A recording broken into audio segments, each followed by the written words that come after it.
Welcome back, friends, to Occultists Anonymous, sponsored by Roll20, The Onyx Path, and viewers like you. Thank you very much to our sponsors, our patrons who support us monetarily, hang out with us, and pass us a little cash to keep going and being a little bit extra. Thank you to Adele, Al, Alexander, Ang Falleth, Bernie, Buck, Chris, Clara, Doc the Undead, Doggo DeLune, Emil, Funzushura Ali, George, happy birthday once again, Camo, Jack, James, Jetty, jeweler of Ruby Gilded Cages, John Jacob Jingleheimer Schmidt, John, Josh, Julian, Catfeathers, Crazyman 1772, Michael, Milo V3, Ms. Grumpy, Moku, Mozart D Minor, Noba, Nata, forgot to change his name last week, Other Michael, Perry, Puppeteer, Riafio, Ryan, Sears of the Porcelain Throne, yes, Shane, Sheksara, Taryn, Thomas, Usuf Sama, Vortex, and Zoltan. I think we have all been that seer at one point or another. Oh. All right. Welcome back, friends. Glad you all are here, hanging out. Is the ministry called the Stool? Jesus Christ. Yeah. That was bad, and you should feel I bad. quit. No, I did Come not come on here now. to be assaulted in this way. it's good, and you know it. Oh, Lord. I'm going to mention this, but please don't clip that. But hey, guys, if you're watching this and enjoying it on Twitch, feel free to clip funny moments or cool moments, but not that one. I'll delete it. Righto. I won't. That's true. It's okay, guys. Only I have... Well, actually, I got to go double check who does have editor access. Anyways, where were we? Oh, yes. We just dealt with a bunch of bandits. Pit of despair. They'd been run off. Sort of, maybe. I'm sure they're not Well, coming their back. leader is still recovering They from promised to go be good. Yeah, they Yeah. did make a promise. That's fair. Their leader's still recovering from aggravated damage, so Yep, he's got, full track. or nearly so, because remember the last was bashing. It overflowed because he at dropped in least the pit and some went ag. unconscious. Oh, that's right. Sorry. Yeah, because it would... Petrichor healed him at least one. So, but yeah, so but still that wound is going to stick with him. So we got a couple weeks before he gets up to any shenanigans, I'm sure. But let's see here. Sheriff Isabel had a chat around town about there being guard. Well, yeah, they're guards for the town, not on the town. Theo got her chores done and looked in on Valosia. Cloak had a little chit chat with the refugees, the rescuees, I think is a better term, and figured out where their homes are, and then figured out where their homes are in the Temenos, which took a little bit of an adventure, and Gisela went to work. So we were actually going to pick up with Gisela. But today we're going to find out what she was actually doing. Yeah, because Gisela may have spent the morning going through and doing inventory and minding the shop when Anastasio bebopped out with his cup of coffee and then got ambushed by Sheriff Isabel. But was there anything that morning that you had planned to do? Obviously working, but there's stuff you can do in the shop while, not under direct supervision of honestly anybody. I mean, honestly, the next thing she really wants to do is to dig deeper into, like, the whole fucked up fate her dad's got going on. Mm-hmm. But that's mostly a thing to do at home. Okay. Gotcha. So, Cool. for here, yeah, she's probably just, like, doing her job because she still has that. Right. Well, doing your job is a little bit complicated when you have Egrock showing up. Though I keep using her name like that, but when she actually shows up... It's her mortal name. Mortal name. Her I don't remember. Bugle name? Muggle name. Yes. Give me a second here. Because I definitely evaded her questions. Mm-hmm. And now you're in a single spot and you can't leave. Over the year that she has been here, this is definitely a known tactic.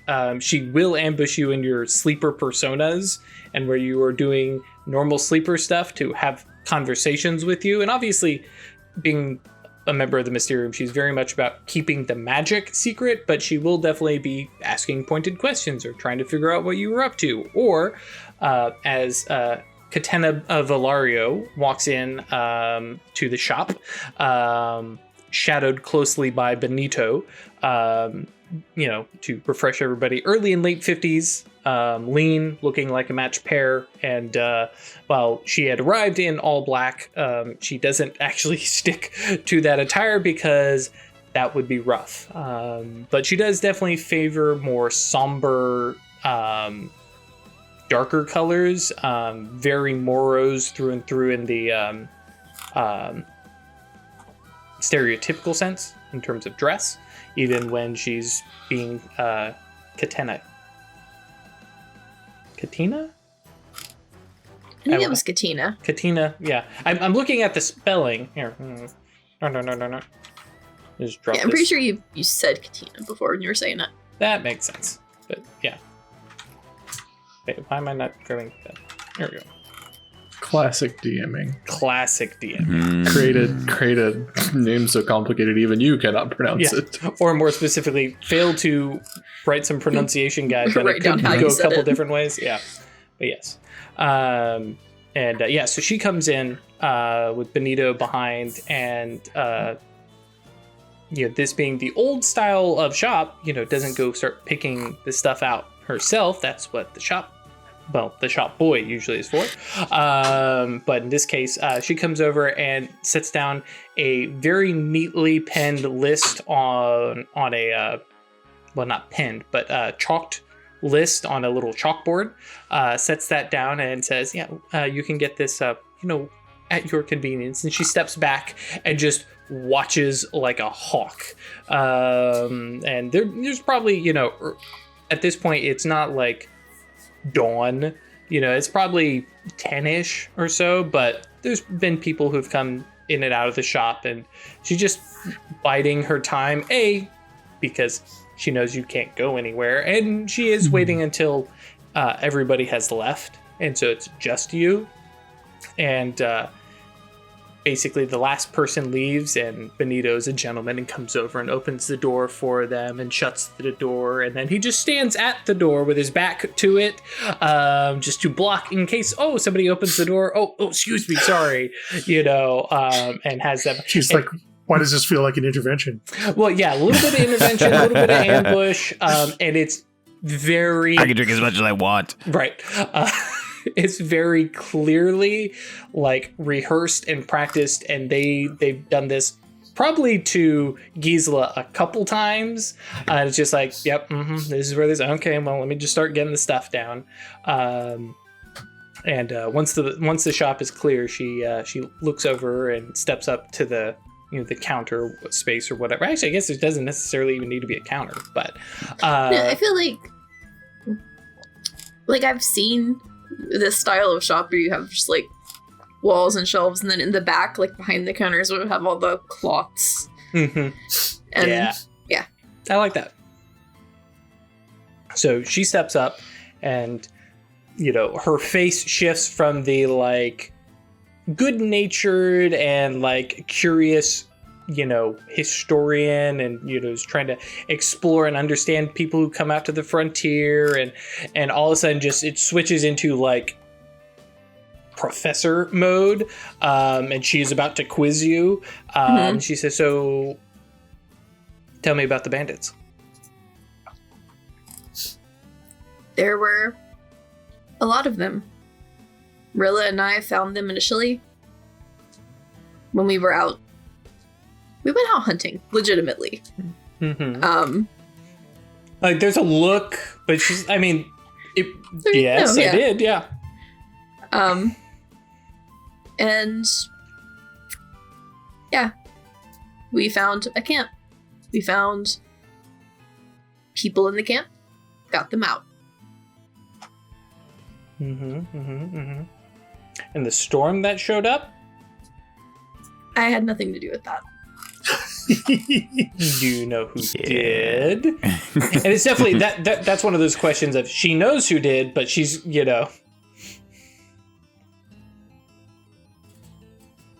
I don't know if I would lie to her, just like not tell her. Yeah, and to refresh everybody, she has never judged you guys on your actions.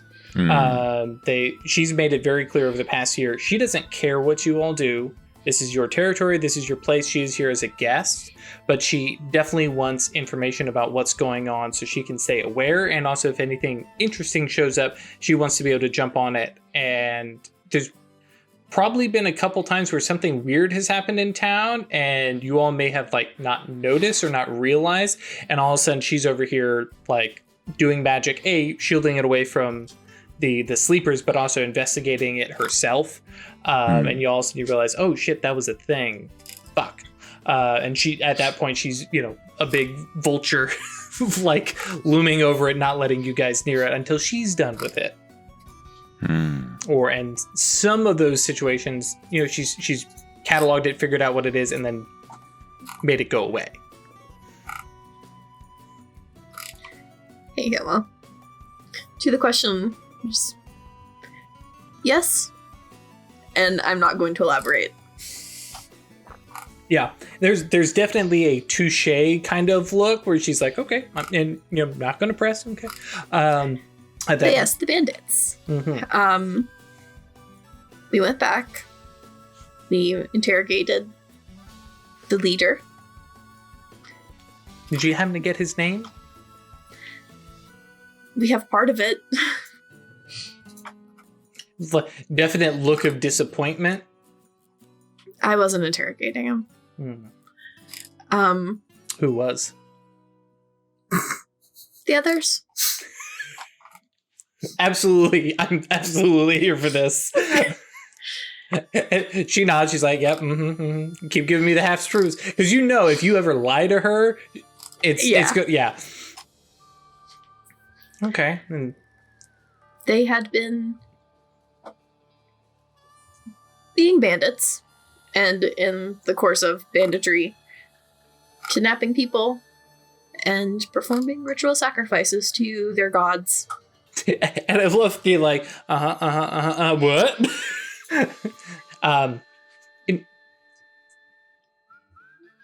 Ritual sacrifice to their gods. Their gods do not like intruders on these lands. So they were killing people who they saw as intruders. He was very clear that they weren't doing this out of any sense of nobility. He was just taking what he can get for himself. I have to appreciate that honesty. Were they? Could you tell? Was there any lingering effects that their magic had worked? That these rituals had worked? Yes, they were really magic. Life effects.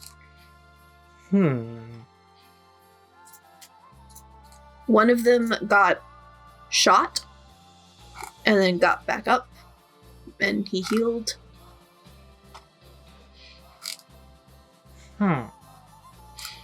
That's kind of impressive. But these people were not like Jules. They were following the steps to do magic without realizing it. Interesting. But they knew they were creating magic and they could see the effects. Interesting.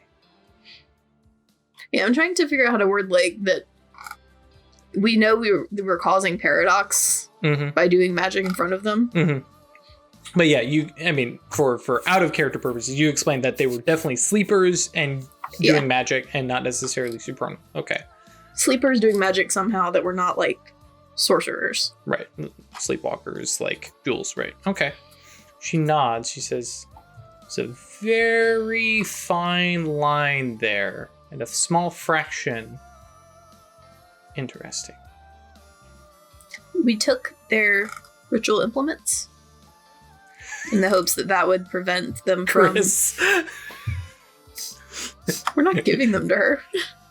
Fair. I'm just trying to Yeah, but now she assure her knows that to we ask. have hopefully stopped the sacrifices. That's a fair point. Yeah. And so, yeah, and you could actually see, because I was about to say it, but you bring this up, and she was mid about like Benito go get the horses to, oh, interesting. Have you investigated, looked into these objects? We got back. Well, it's been like a week, right? No, it's been a day since you got back. Okay, then yeah. We got back yesterday. No, we have not looked into them yet. Last night, Oh, 8 hours ago. Yeah. But didn't this happen during the day? Isn't this conversation happening? The next morning. This is the next morning. It was the next morning. Okay, gotcha. Cool. Yep. I'm assuming at some point we will get together and study them, but we haven't had the time. So who has ownership of these items? Someone else. I'm not sure where they got passed off to. I don't have them. Okay. Well, thank you, dear. Benito, and like, because I'm sure you've been having this conversation while looking While over I this was doing chalkboard, it, right? grabbing all their stuff. And Benito comes over and picks up, basket of things, and all of a sudden the professor vibe is gone, and she's like, "Well, thank you. Have a wonderful Monday," and off she goes. Pays her tab, obviously, and just whoosh is out. It's like, yep.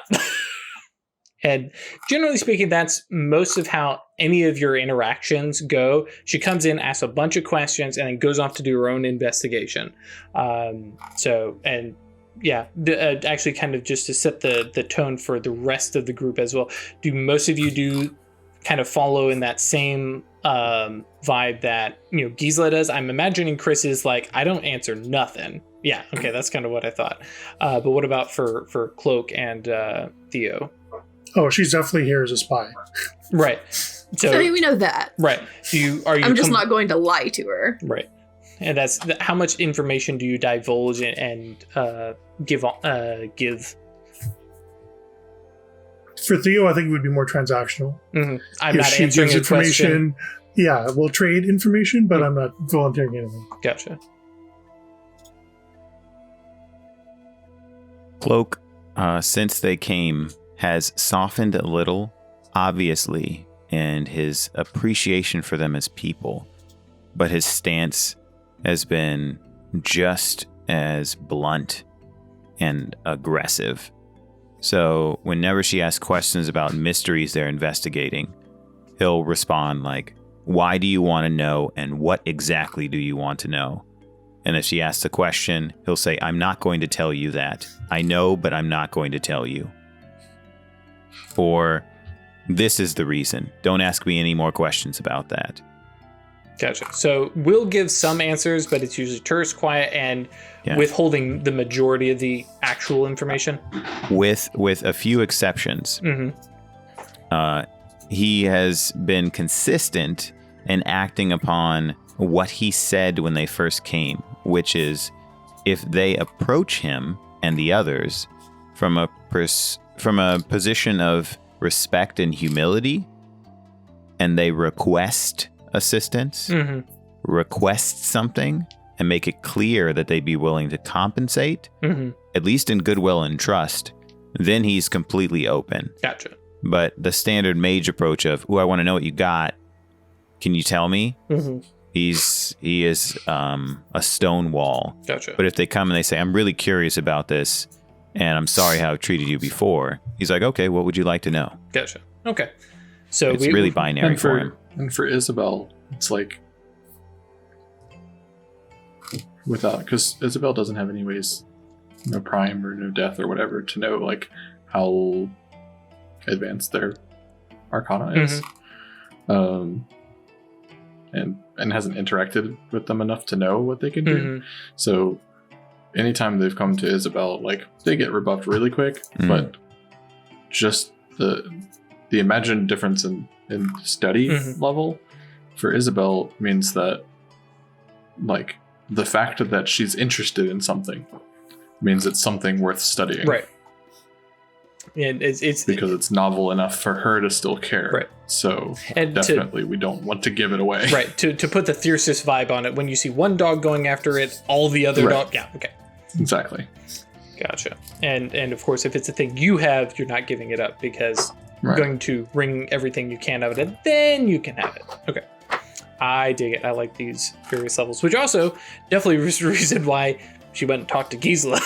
Because Gisela's a little bit of softy, though still Yeah, getting I mean, half answers, and It's Yeah. more than I'm going to tell her what I think will satisfy her. Mhm. Like, I don't want her calling the orders back because Right. we're getting into shit. Mhm. Well, and they've been very clear. Yeah. This is your guys' territory. This is your land. They're not gonna show up unless you call for help. If they find out shit is happening, they'll let you know.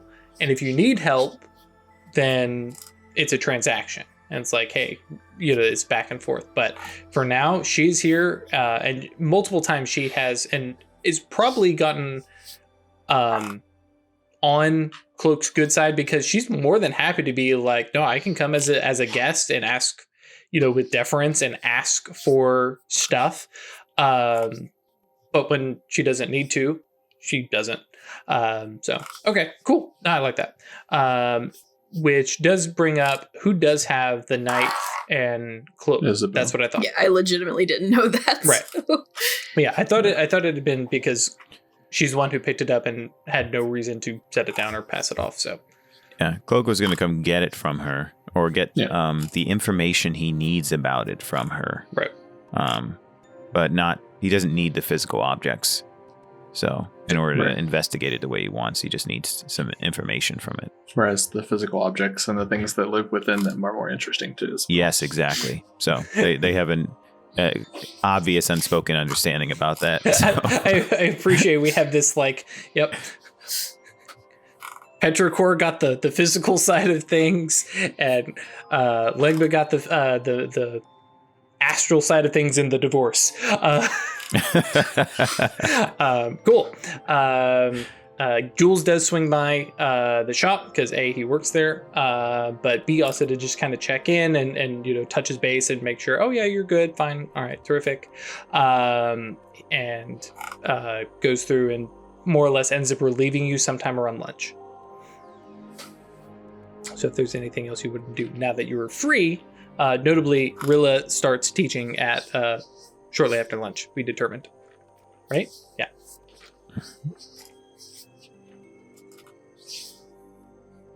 I'd probably deliver the children to school. That's true. And, I mean, I'm not going to hang around. She's teaching. Mm-hmm. I want to study that weird knife. But, Isabel's doing stuff today, right? She's not around. Yeah, Isabel was back and forth. I'm trying to remember about what time of day did we leave? Because I know Theo ended that night with Valosia, and Cloak was busy basically through the evening, between meeting up with the rescuees and then going into the Temenos. The last I thing don't think we covered anything with Isabel much later than late afternoon at worst. right at Enright's house. Right. Okay, yeah. So you guys could probably meet up late afternoon, sometime after lunch, sure. Basically. Yeah, for that I would probably just go to the tavern Mm-hmm. and look for her, because it seems where to find you. More or less. Either working there or have her office there, essentially. I mean, it's where you live, right? Right. Oh, that's true, yeah. Even if she wasn't working. Mm-hmm. Cool. Yeah, we can set this scene wherever. Yeah. I mean, if the goal is for us to take a look at it, because that's also something I had wanted to do tonight. Yeah, I want to. We could just be in Isabel's room. Especially now that, Egrok is gonna want to study these, and I want to study them first. Dibs. Yep. All right. Cool. Yeah. So picking up in the bedroom there, and you guys are trying to. Remind me kind of what they look like. The dagger is brass or bronze, one of the two. Bronze, I'm pretty sure. Blade, and it's very. It looks in every way like a classic Aztec ritual thing that you would imagine. You know, it's a little bit longer, a little bit sinuous. It is definitely like a carve somebody open kind of knife. And it does have a few there's got to be a better term than hieroglyphs, because hieroglyphs kind of points towards Egypt, but it definitely has some of the Mayan or Aztec. You're not sure. Actually, would you be aware that there's a difference? But We probably, know. right. Pictographs. May Thank I you, substitute that it was most likely obsidian? Mm-hmm. The blade itself is obsidian. Yeah. Oh, I see. Yeah. Okay. And then the cloak robe thing, it's very like open, but doesn't have a hood, so kind of somewhere in between. Red, I'm pretty sure, because it was definitely red because we did the Inquisition thing, and then stitched with all sorts of further not Mayan pictographs, and more. I'm trying to think, more occult symbolism, something that would be a little bit more recent. Actually, just like clearly a different. These two didn't. They were go not together, right? Yeah. Did we get to sleep? Yes. Mm-hmm. You get 1 willpower back when you sleep. Mm-hmm. If you're mortal.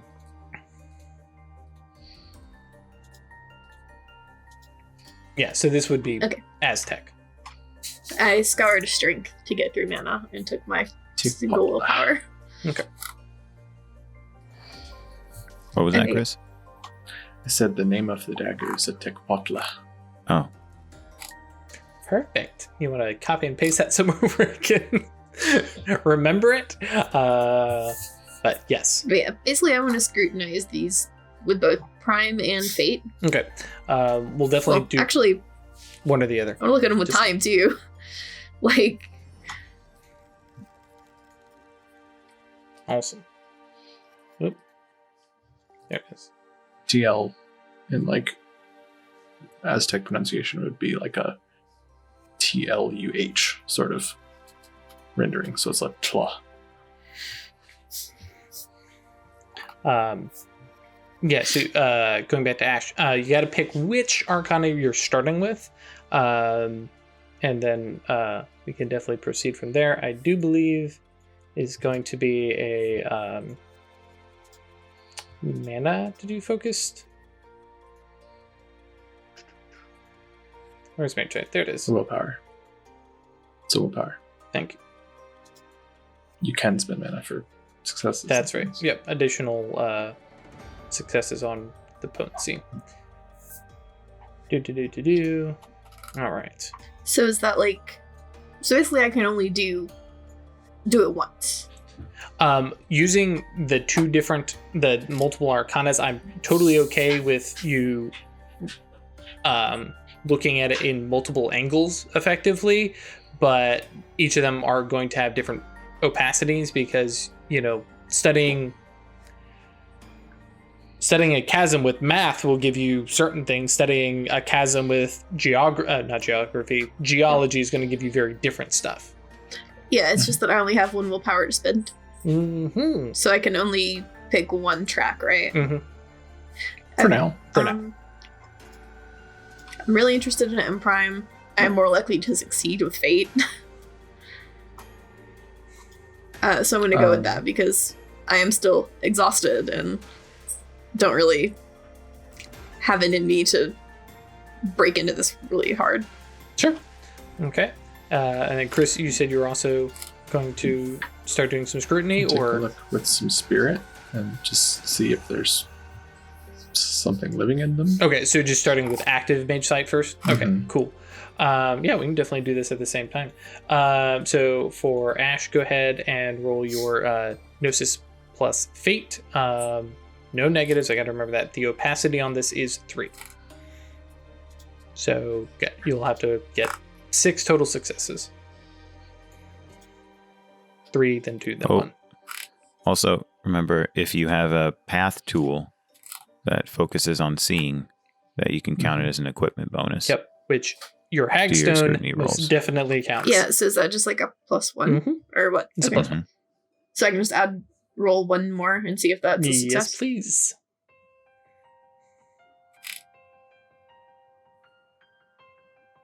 Okay. The other thing, and I wish I'd mentioned this before you rolled, but you can spend, as Chris mentioned, mana to get additional successes if you roll a success. So you're kind of betting. So you can say like, oh, I'm going to put 2 mana into this, and then that would give you 2 additional successes. With your 2 would count for that first 3. I don't know if you had planned to do that. And at this point, I'm kind of okay hand waving. Whoops, I didn't realize, and throw some more mana at it if you wish. So yeah, that would just be 1 mana would add 1. Which would get your 3. Okay. Cool. And as you kind of bend your sight towards this and start focusing in on fate laden symbolism that come off of it, you don't get a ton of immediate information beyond, let's see here, some of the surface information, the primary one being that it is a old mystery,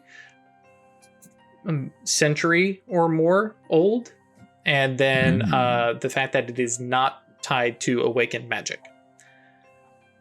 To get more, you'll have to get more successes, which kind of going with our vibe of can't throw a ton of dice at it, probably going to have to wait until tomorrow.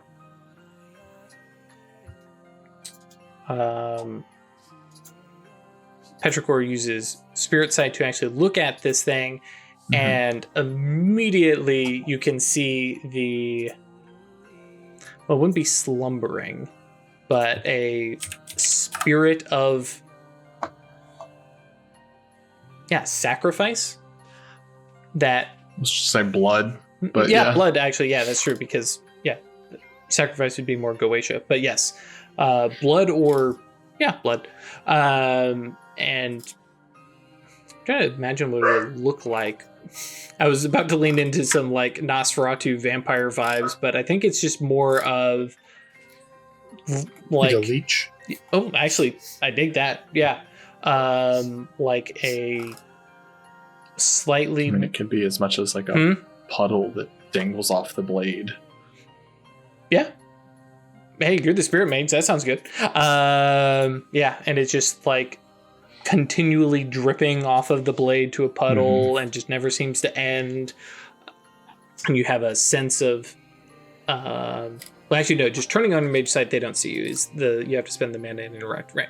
But it is definitely aware, that, and it's definitely there. It is definitely not a moat, and is definitely aware. And with your mage sight on now, our good friend Ganem, thank you, is like up on top of your head, as far from the dagger as it can be, and it's just like there's a whole lot of nope in its body language that you've started to learn, right? But it is definitely nasty, and handling it, imagining you being the one with spirit or one more likely to be handling it, it's got some metaphysical weight to it. And seeing it with the spirit attached, it makes sense. I wouldn't mind using Focus Mage Sight as well. Okay.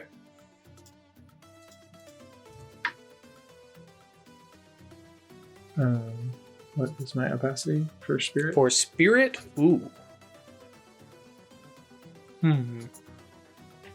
Studying the dagger, right? Okay. Like through the lens of this has created this spirit. Right. What is the mystery here? How has this sort of happened? Because this is more than just a knife that has stabbed people. Right. Actually, I do. Yeah. It's going to be spirit 2. Sorry, not spirit 2. Opacity of 2. Okay. I realize this might be the first time you have seen a thing.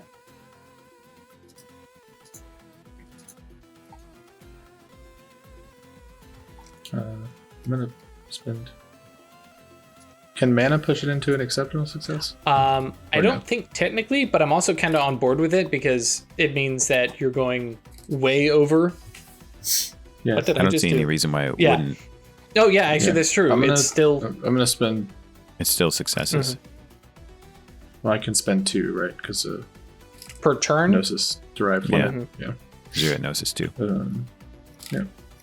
And I think I'm like holding it over a bowl of water that I've sat out to Oh yeah, you just to wash your peer face and into yeah, and reflect. Yeah. I like that. View it from top and bottom. Well, so cleared the At least first. you broke through the We first tried. layer. Definitely cleared the first layer.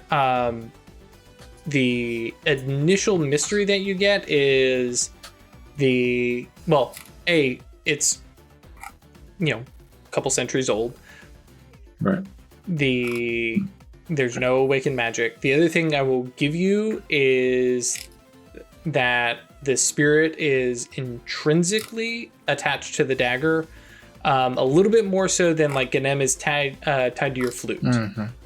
They're a little bit closer than that, which I'm realizing now for, and I tell Chris this now, but the spirit is fettered. Oh, I know what it is now. Yeah. Oh. Okay.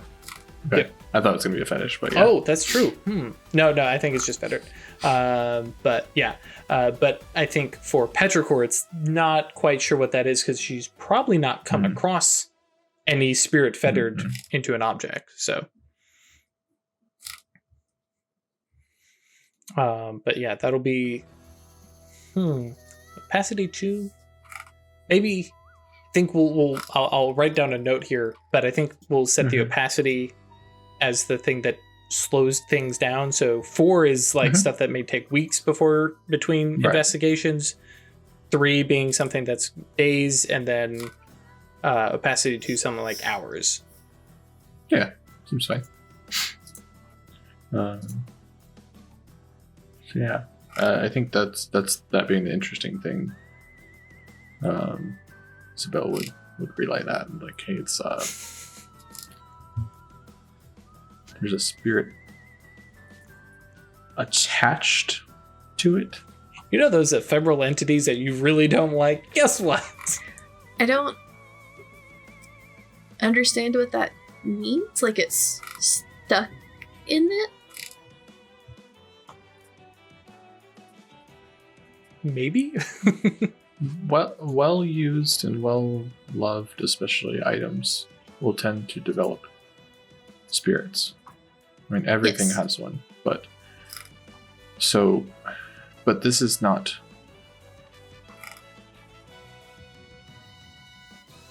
It's not a separate entity. It is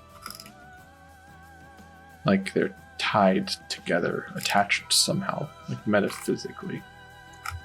It doesn't Isabel doesn't know the word metaphysically, but belong there, but it is put there. I mean, it belongs there so much that it's even more attached. It's kind of like the daemon of the dagger. So it can't move. No, I do not believe so. The others come from a thing but can move. They'll generally stay close because it's a source of sustenance. Do you know if it's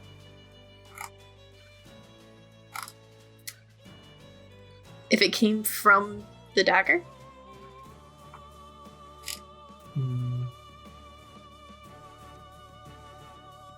Not without further study. I just found that this is very, very old. And is not awakened. And not awakened, yeah. Mhm. Not our magic. Yeah, if anything, Salazar wasn't lying to us. Can I look at the robe just with prime sight? Mm-hmm. But that's going to be another willpower. Let's just scrutinize it. I just want to look at it. Oh, yeah. Like, put on my prime sight and see it.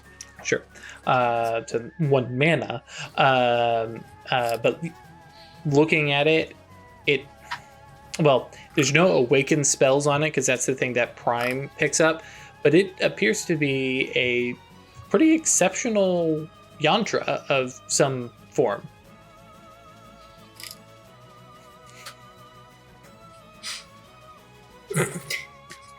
Oh boy. Mm-hmm. I don't know. Okay. Sounds so fine. That is. Can I just do like an occult roll? Mhm. An int and occult roll to try to see if I can parse out what the symbols are? Yeah, that's cool.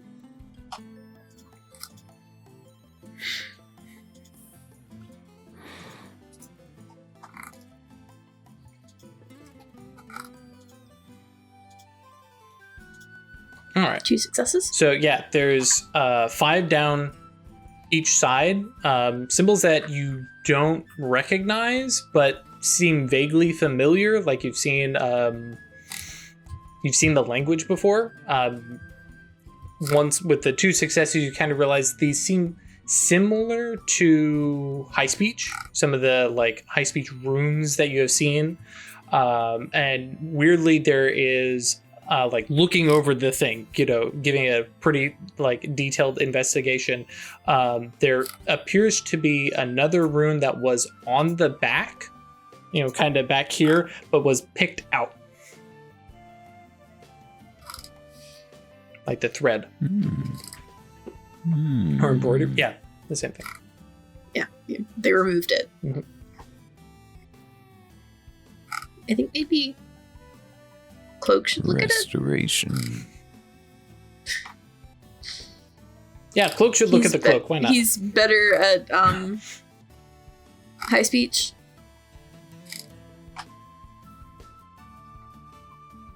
But like, if it was high speech, I would know, right? Not necessarily. Well, I mean, you can recognize that they're yeah, I will give you so far as to recognize that they're supernal symbols, but not having high speech fluency, it's like this is a word, but without context, not understand what it is. Okay, so I know that someone who could read high speech could maybe know what it says. Yep. Okay. I was trying to figure out if it was like a related language that wasn't.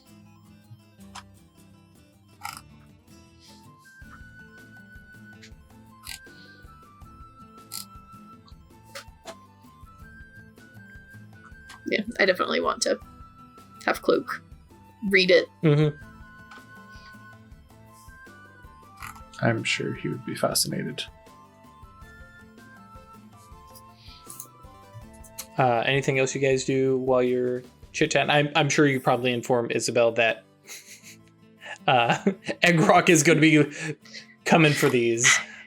She also was highly curious about the storm. Uh-huh. Let her be curious.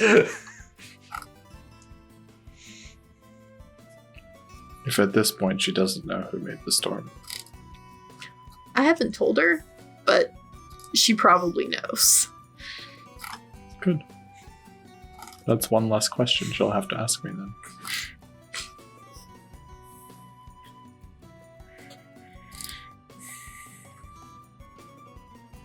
And again, all of this would be solved if they just came with hands open. You are not as good at this. You are not as well trained. You're new to this. Here is information that you need to know to help you be better mages. But no, I am curious if there is some sort of history here with this cloak that we don't have the just general knowledge of. It does seem that it has been defaced. And I will clarify just for cosmetic and it was defaced, sorry, air quotes, defaced, but it was very clearly done carefully. Like they weren't just like scratching it out, they just removed it like with a seam ripper and removed these threads. Yep. So I want to know why. What did that rune mean? And why might they have wanted it taken off? So if Cloak can read it and tell me why, that's good. If not, I'm like, I don't want to give her anything. But she might be able to help us.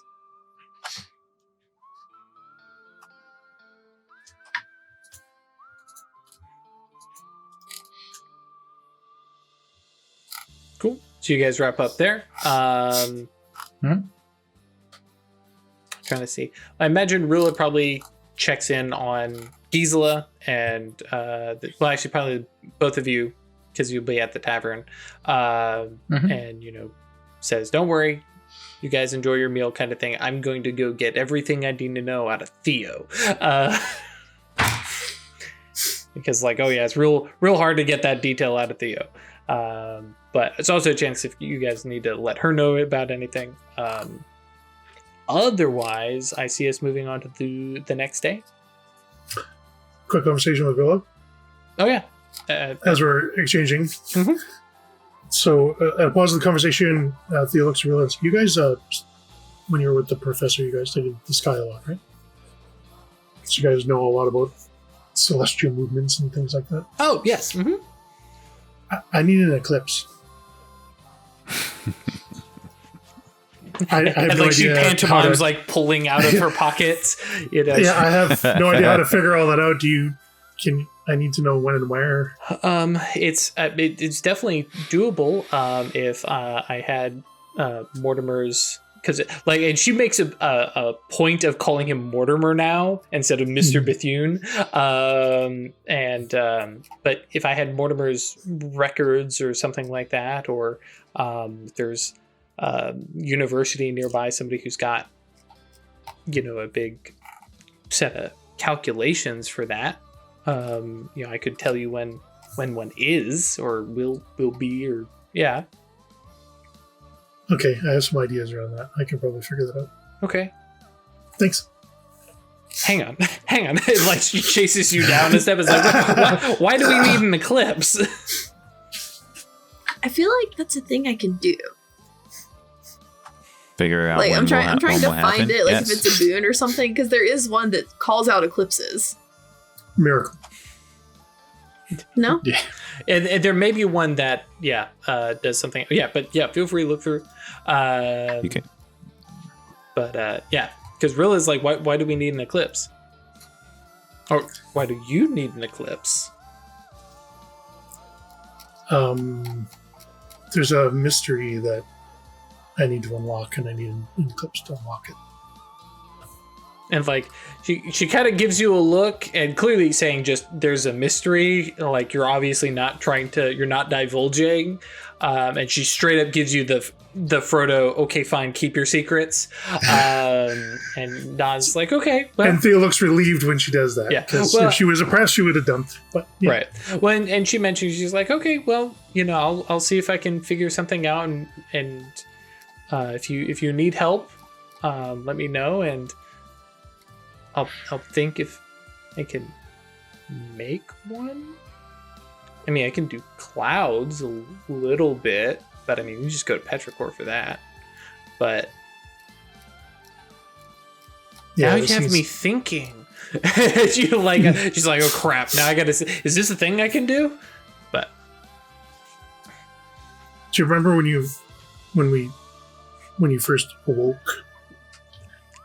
Yes. We had to talk about some very firm boundaries. Yes. So this kind of touches on that. Okay. And like there's a clear like social step back. And she's like, okay, well, if you need my assistance, I'm more than happy to, at your request and within your boundaries. Especially, you know, after a year now of living together, she dotes on Valosia. You know, she's the big sister and stuff like that. But it's very clearly like there is this boundary, and since a year ago, she hasn't come anywhere near it. You know, and now it's kind of like, yeah, she probably has the same boundary for herself because it's an investigation, and she doesn't necessarily want to get drawn into something. You know, you don't study your family. Who would do that? Meanwhile, half the witches of Purgatory Bluff go. Okay, cool. Sounds like a good source of beats. Yep. All right. Listen, I got good reasons. Yep. Absolutely. They all say that. All right. The path to Gnosis Aid is paved with good intentions. Cool. So that likewise for Wisdom 1. So true. So that We'll see about that. Yeah. So that bumps us out to Tuesday. Willpower for everybody. Mm-hmm. Is there any way to get back more than one at a time? This is where you go. Lean into your virtue. Yes, virtue or vice. You can do it twice a chapter, twice a session. Mm-hmm. You can, if you're playing into your virtue. Mm-hmm. It's hard to play into my virtue when I only have one willpower to play with. Well, lean into your vice. What is your vice, Yep. anyways? Get 1 per scene. Pessimistic. That's pretty easy to get, to be honest. Because remember, vice is something, because virtue, you have to like put yourself out there. Vice is just when you lean on it because it's a crutch. And, you know, it's just to make you feel better. So. Also, you get willpower from exceptional successes in spellcasting. Oh, so.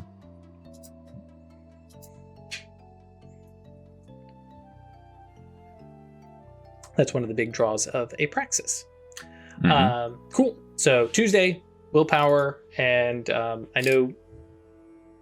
Actually, when were you doing that this morning, Ralph? Dawn. At dawn? Okay, cool. Yep, at dawn. So, It's a threshold. It's a crossroads for the day.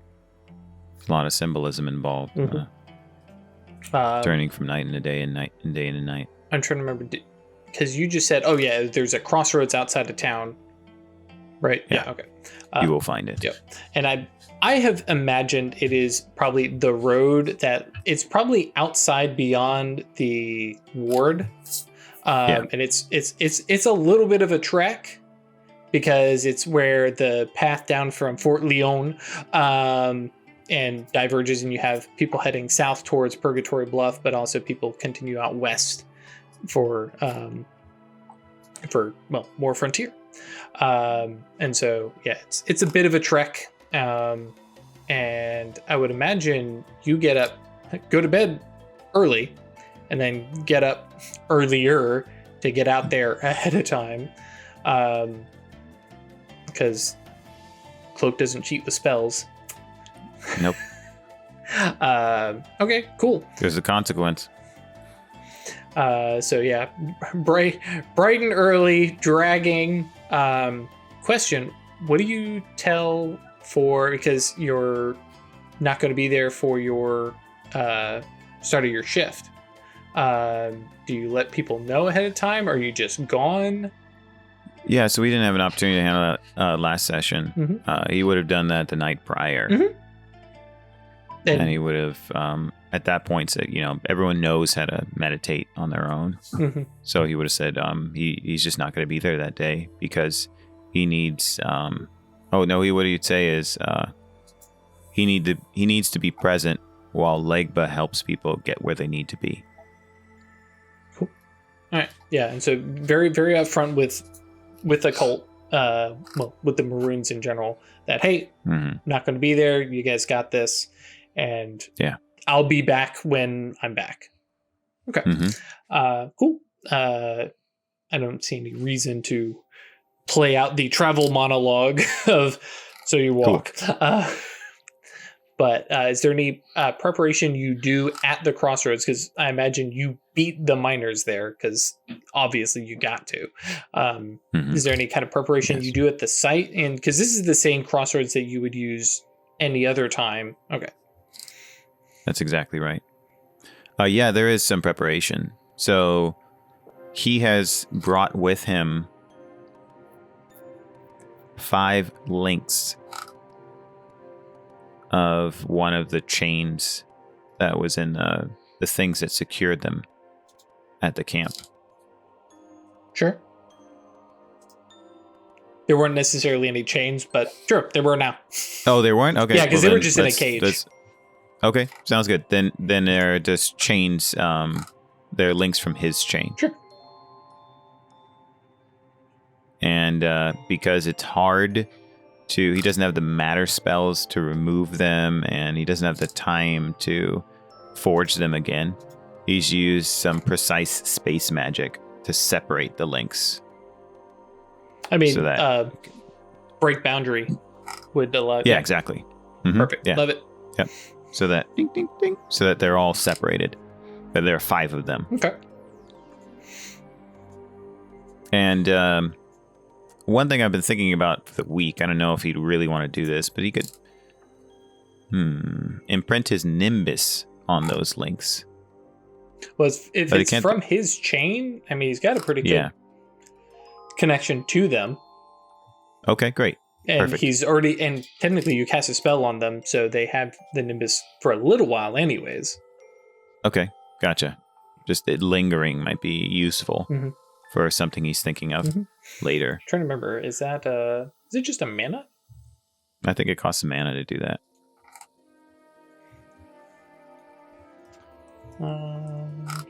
See, all it takes, guys, is you mentioned that, Nimbus doesn't get used a lot, and then all of a sudden it's like, wait, hang on. We're using Nimbus all the time. Yeah, 1 mana. It's on page 90. So one bonus die per week. So much slower. Okay, cool. Yeah. And will you spend a willpower point to turn that in weeks into months? Yes. Okay, cool. And I'm fine. Good.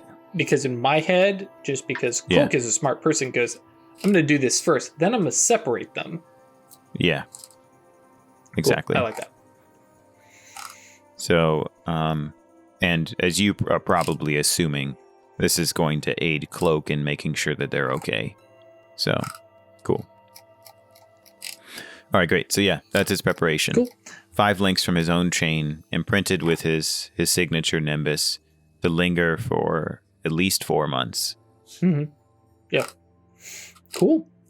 So when the miners show up, well, the miners too, Leo Watts and Cameron Hawkins, 2 of the guys who coincidentally, you definitely picked up, and we talked about it before, there's some folks who believe in Cloak, and then there's some folks who don't, and they basically seem to be representing those 2 kind of factions within the miners, and they are walking with our good 5 friends who are looking bedraggled and clearly did not go to bed early at all, because they're like, what? No. And it's like they were woken up early enough to get up out, and they're like, this is so dumb, and very, very clearly like not in on this, and they're not for this. But the two of the miners are definitely here because Leo is like, oh yeah, this is definitely going to work, this is going to be great, and Cameron is like, this is going to fail, and they're left and right side of this, this is perfect. And so they show up, and Legba is there in character, right? Yep, absolutely. And they see you at a distance, and there's this, like, the 7 of them stop because here's a random black man standing in the road, or actually probably just off the road. Yeah. And they stop, look around, and all of a sudden it's like, okay, shit, there is something going on here. So like there's not a jog, but all of a sudden there's a little bit more purpose in their steps instead of this is going to be useless jog out to nowhere and then back. And so they, start, walking a little bit faster and get over, and there's a little bit of elbowing and pointing and some stuff like that, and get close enough that you can start to make out the words of conversation, and they switch, and Leo kind of puts his hand up and, hello? Ungun Cloak? Yes. You can call me Legba.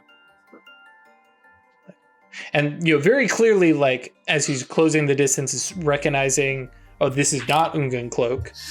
Different stance, different, a little bit different build. Have you gotten a cane yet? I have gotten a cane. Okay. He hasn't gotten a tailcoat or a top hat yet. Gotcha. If you need clothing done, I know someone. Yeah. Very true. Cool.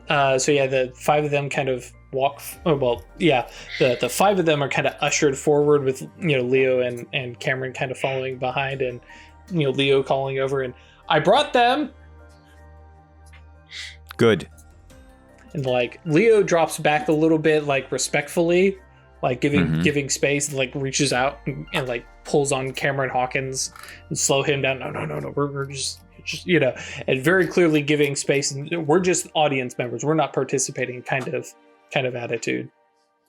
At this point, yeah, the 5 of the guys, are like, okay, something is actually happening here, and there's the back and forth of, are we on is this a game show? Is there hidden cameras? They've got that kind of vibe, but they're also like, this is kind of weird. There is this, for lack of a better term, there is a magical black man here. Mm-hmm. So, Legba then says, in a more inviting tone than Cloak would, right? He says, you are all up early and asked to come here at the turn of day because it marks a threshold. You are here at a crossroads because it marks a threshold. You were once in trying circumstances, and you are now no longer. And you have an opportunity to return home and live your lives differently than you would have if you had not been thus delivered. Some like slow nods and going, okay, sure, yeah.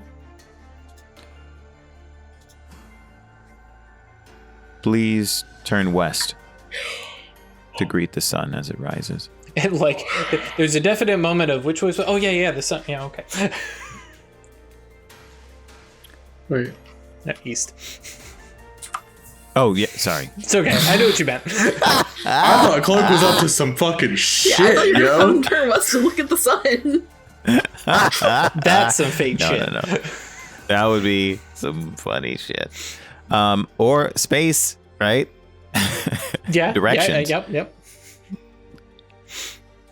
So, sorry. Please turn east to face the rising sun. Now I have an REM song going through my head. Just Oh, yeah. That's what I'm talking about. Yeah. And then he comes around in front of them and he says, I have something for you to remember your time here, for you to remember your connection to this place and your connection to each other, and for you to believe that what you are about to see is real. I think in terms of crossroads, thresholds, and chains. We live lives that are full of experiences, and even if we've left them in the past, they linger on in their consequences on who we are.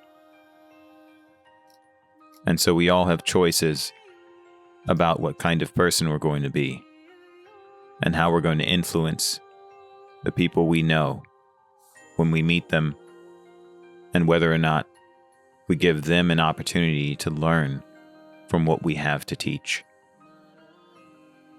So he places in each of their hands a link Right, which immediately chain. they're looking at like, and it's because it's very weird to see a solid whole link without the rest of a chain, and very curious, like, and they're thinking, what smith took the time to make individual links by themselves? Exactly. Right. What's the point of this? Although that is a single link, a single physical link in a chain, it is connected to your own chain. It is connected to my chain.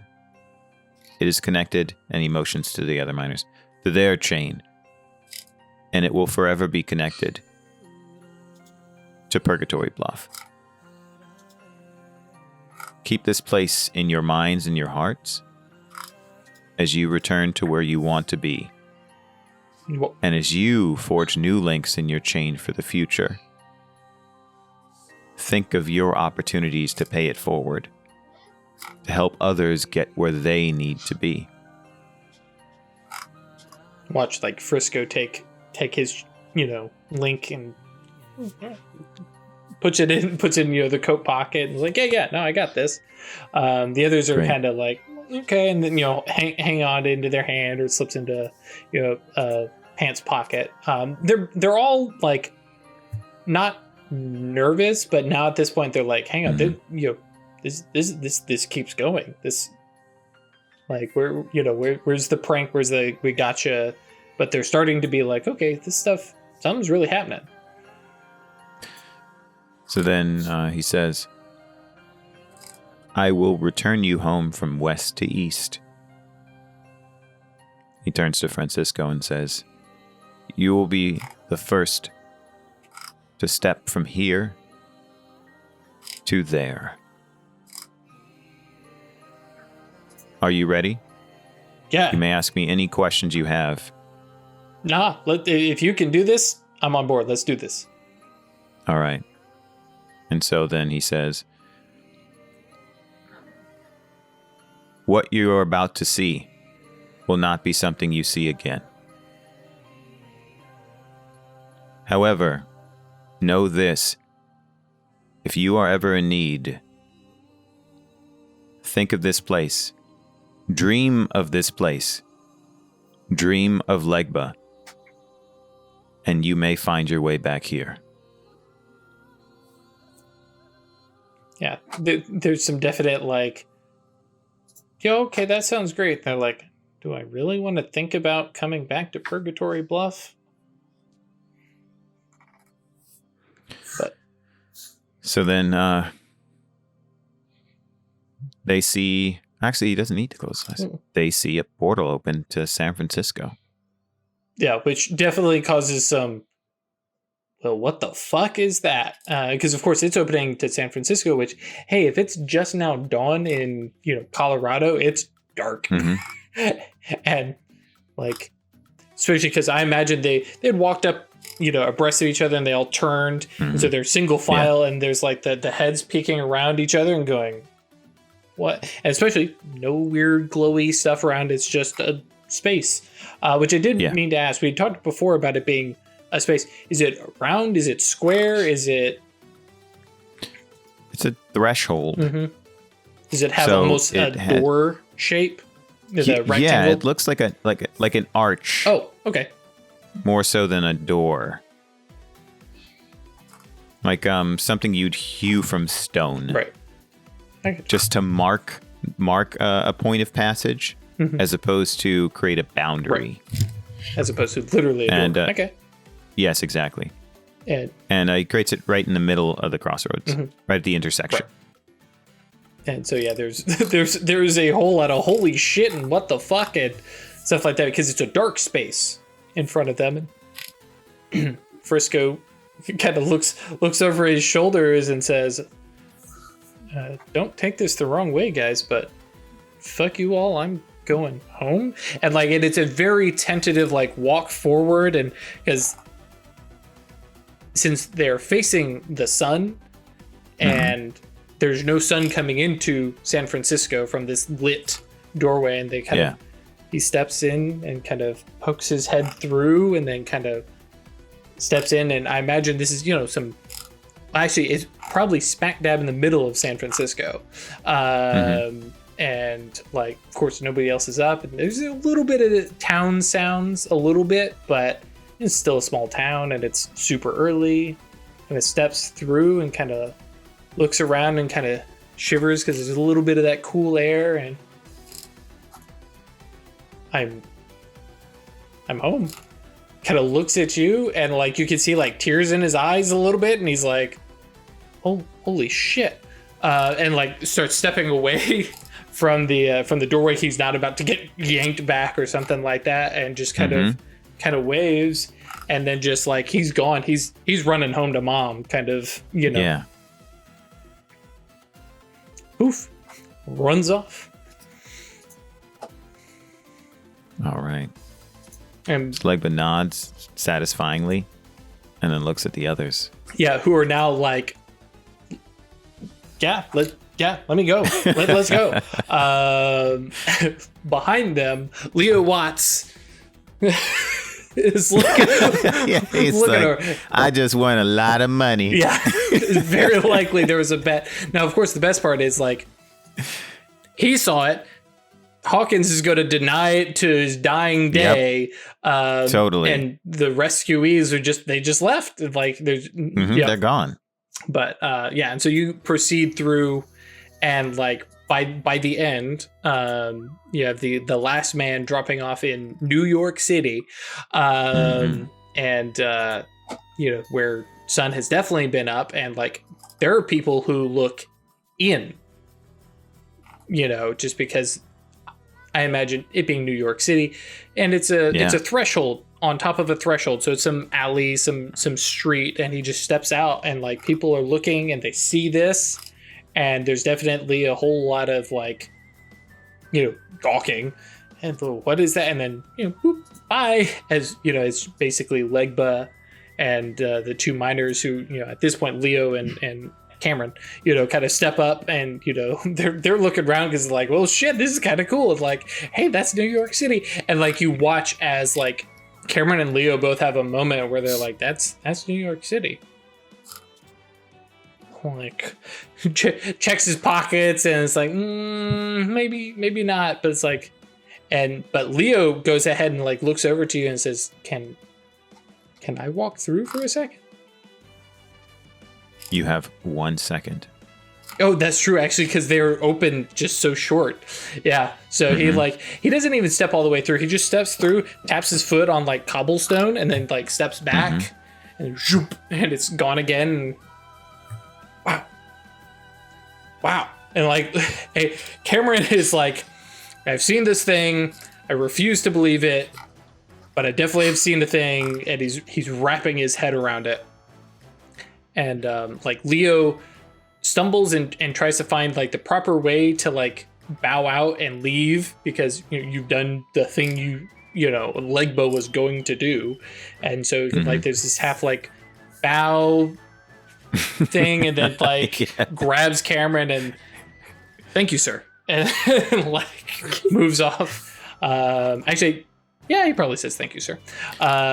Before he leaves, he says, Leo, if New York is where you're supposed to be, or elsewhere than Purgatory Bluff, you'll find that out soon.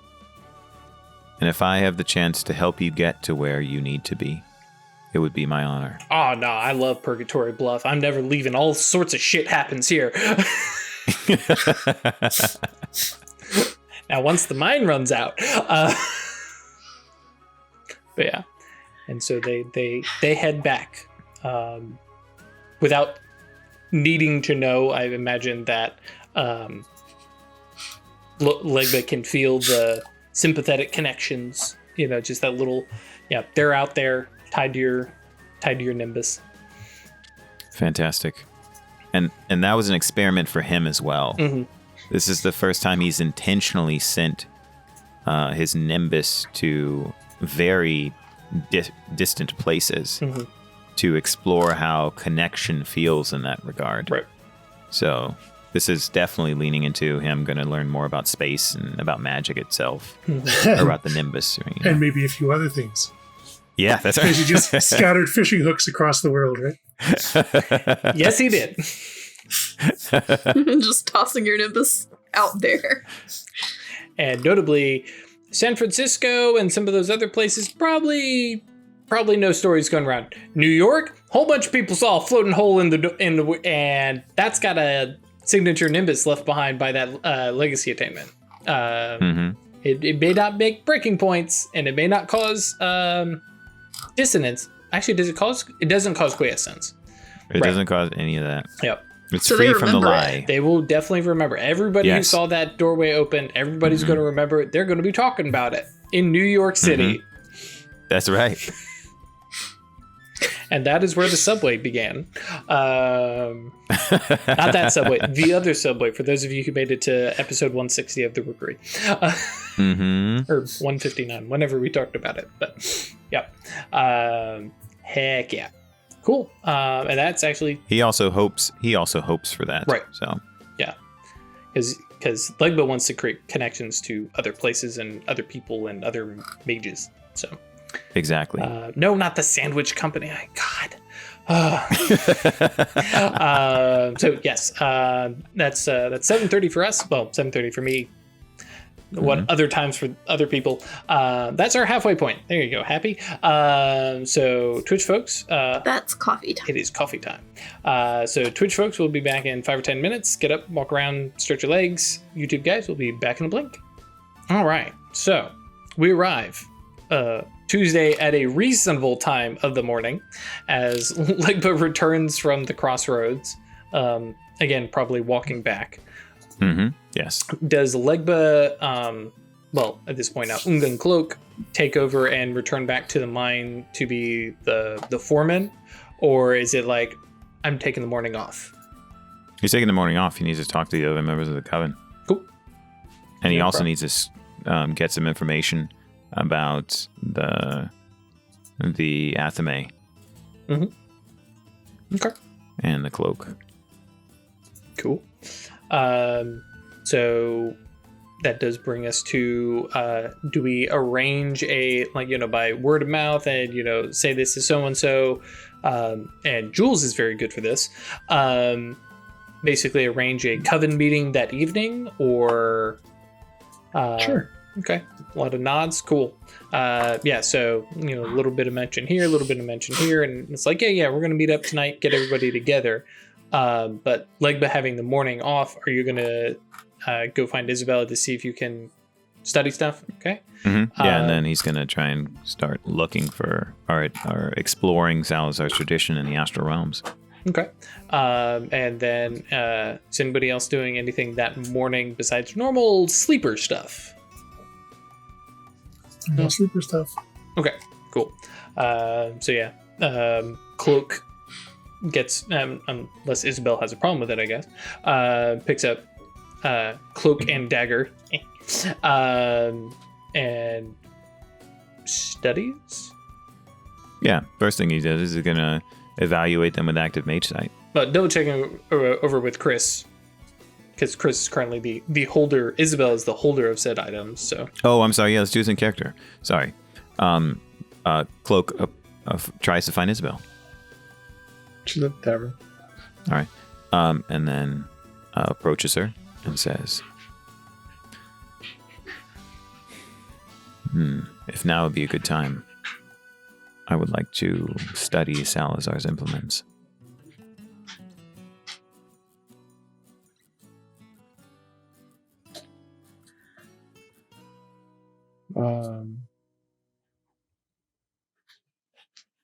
Arachne and I had started in on that yesterday.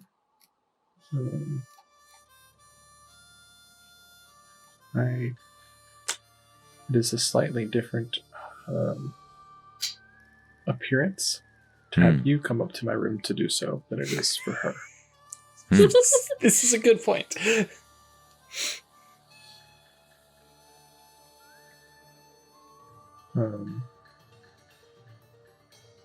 I can describe to you where in my room they are.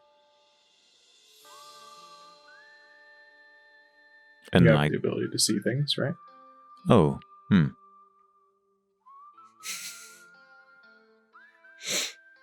I do. considering what we were just discussing during the break, I kind of love this. Yes. Can you scrutinize through inward outward eye? Yeah, because Probably you not. can see things. Yeah, fair. But also Isabel is going to suggest if you just need to take a look at it for casting a spell on them or whatever, then sure. But perhaps further study of everything should wait for the meeting tonight. There's something I'd like to do before that meeting. Sure. And I have some time. But if you describe it to me, he just realizes this. Like you describe, you saying this makes him realize that, and he's grateful now about his legacy. He says, I can sit at any table in this room, and I'd be able to study them just as well as if they were in my hands.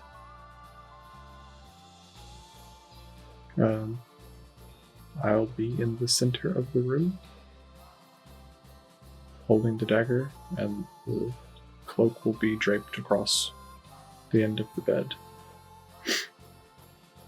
And yeah, a general layout like that should be good enough.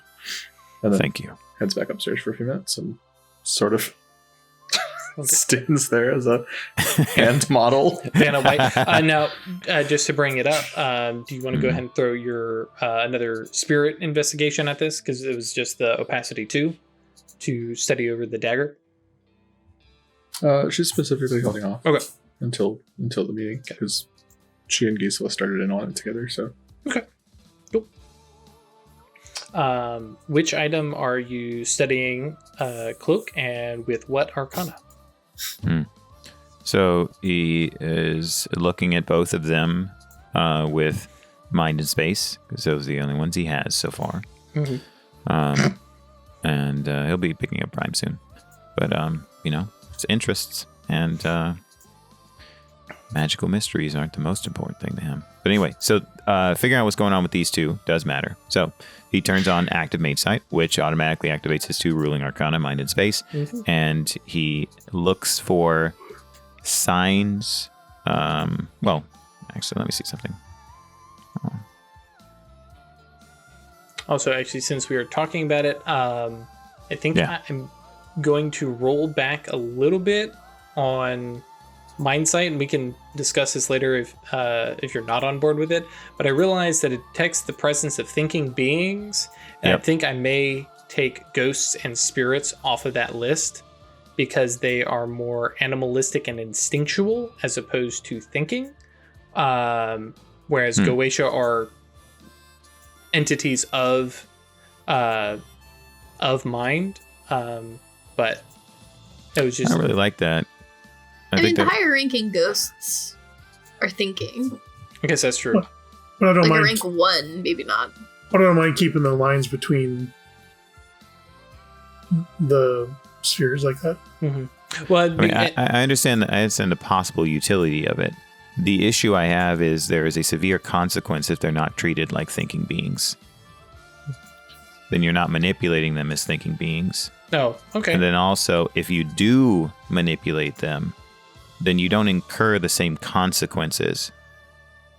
So, like, for example, psychic domination on a spirit is an act of hubris because it's a thinking being and you're subverting it to its will. But if it isn't, then... that's a fair point.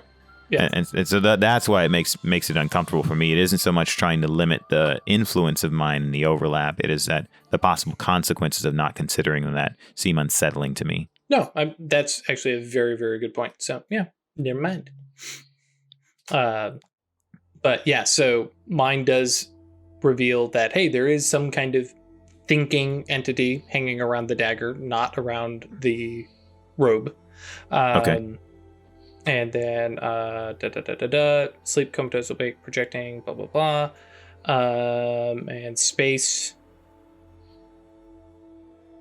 Yeah, no spatial warps, no scrying windows, no presence of irises, and you get a good you have perfect measurements now of the dagger and the robe, and other space related stuff.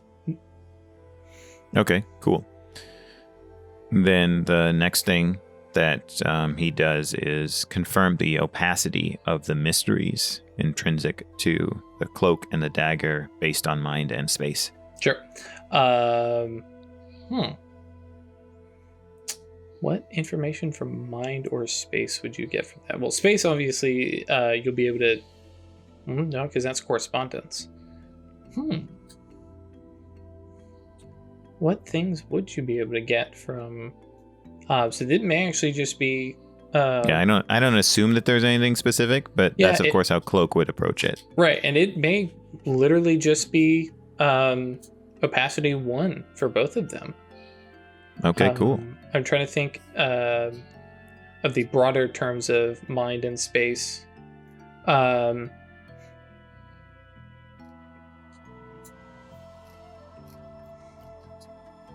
Yeah, so the athame, because that's considerably more pronounceable for me, just has a opacity of 1 for both mind and space. The robe does have a opacity of 2. Okay, for both? Sorry, just the robe. Oh, yeah, of space. For both. Yeah, space. For both mind and space. For space. Okay, gotcha. Cool. So then that suggests to me... oh, great. If I'm able to get an exceptional success, I could pass through both. But if not, it's opacity 2, meaning that I could scrutinize it now, and if I wanted to scrutinize it again, it would have to be a few hours. Did I understand it correctly from what you said earlier? Mm-hmm. Okay, perfect. So then he'll spend a willpower, and then I'm going to make a scrutiny roll for first the dagger for both mind and space. You'll have to pick one. I'm just letting you know I'm going to do that in sequence. Okay, that's fine. But I think, let me see something real quick. Quick. Signs and Sorcerer is evil, suggesting you can use both, but then doesn't tell you mechanically how you're supposed to roll that. Oh, really? Mm-hmm. Because it's like, oh yeah, you could study with multiple, or maybe... yeah.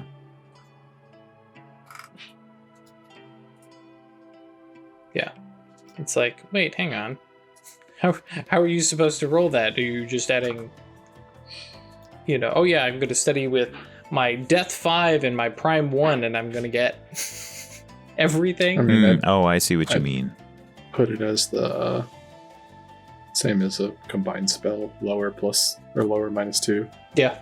Actually, I don't hate that. I'll think that over, but that actually, especially as we're expanding out and using multiple lenses, should be more difficult, but give you more information. Right. I don't hate that. Yeah, we'll discuss that and figure that out after. And arguably, you could have like almost situational bonuses if it more completely encompasses the mystery. Mm-hmm. Yeah, I don't hate that. We'll definitely think that over. Yeah, because that's kind of cool. Sorry, back to Ralph. No worries. I'm looking at something real quick. All right. Yeah, I was trying to look in the section on scrutiny to confirm where it suggests that you need to activate it iteratively per arcanum. Mm-hmm. Because based on how I read it, it's an additional willpower. It's a willpower to activate Mage Side for longer than your Gnosis turns, right? Or minutes, longer than your Gnosis in minutes. And then it's a willpower to activate scrutiny itself. Mm-hmm. But I don't see it that you switch out of scrutiny, like between the arcana. I don't see language that suggests that you have to spend willpower per arcanum. Specifically, and the reason we bring it up is unmodified dice pool. After a number of rolls for scrutinizing a given mystery equal to mage's unmodified Gnosis plus Arcanum. So, which Arcanum are we using, right? Mm-hmm, and then can spend mana. Then we're rolling Gnosis plus Arcanum. Which Arcanum are we rolling? Which ones are involved. And it mentions Permutation Arcana. A mage can scrutinize using multiple Arcana as long as they're in her active mage site. Cool, no problem. But doing so takes additional risks because they're using multiple things, have a hard time taking in sensory input. In game turns, for each Arcana beyond the first that mage adds into the scrutiny, subtract 1 roll from the maximum number of rolls allowed before the failed rolls. The base number of rolls is Gnosis plus the highest Arcana used, but it doesn't mention what you're rolling for those. And that's why I was saying, that's not a bad idea, using the Gnosis plus the lower to be how good you are at studying, and then -2 because you're actually using multiple. So, well, the way I'd interpret that is that you roll the Arcana separately, because if you have mysteries tied to each Arcanum differently, right? The total number of rolls, you're basically summing the rolls. So my understanding is that or at least that's how I'm reading that language, that if you choose to scrutinize with 2 Arcana, you can do that, but then you've chosen to limit yourself to 1 pool of total rolls before you pollute the mystery, and you'd still roll your Arcana separately. Whereas if you did it separately, you'd engage it separately, and you'd have separate tracks. So there's a risk, but it's more willpower efficient. Oh, okay. Because... Based on the notion that the idea that you'd activate. So does that make sense? You are fine. I'm trying to remember because I feel like... Yeah, because I guess that's true. Yeah, because we do have a different willpower every time. So, yeah. Yeah, and the reason why I'm asking this is Ash wasn't given an opportunity to roll for multiple Arcana earlier, and that confused me because I thought that scrutiny required just a single willpower. Right. And now I understand that it was because it was based on this idea of having separate tracks for polluting the mystery. Right. And then also different opacities and different information that one Arcana would give compared to another. Yeah. Okay, so Cloak is going to scrutinize with both mind and space. Sure. Especially because the opacity is low for these two. And so he's going to have 7 rolls because his Gnosis is 4 and the highest Arcanum used is 4. And then it's -1 for the additional use of space. Yep. Cool. I'm cool with that.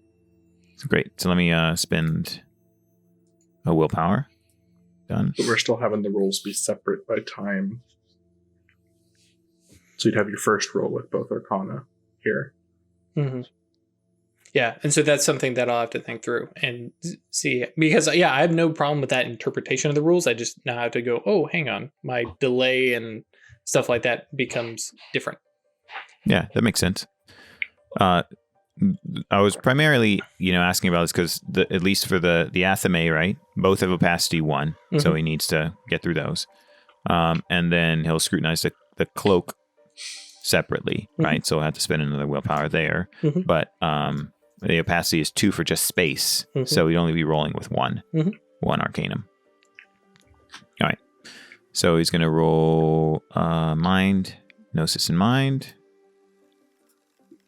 Not going to spend any mana. Doesn't need to do it. As Death Fox is pointing, write that down. Yeah, we went through 160 episodes of Rookery, and we're now 29 episodes into the West, and we're still getting rules figured out.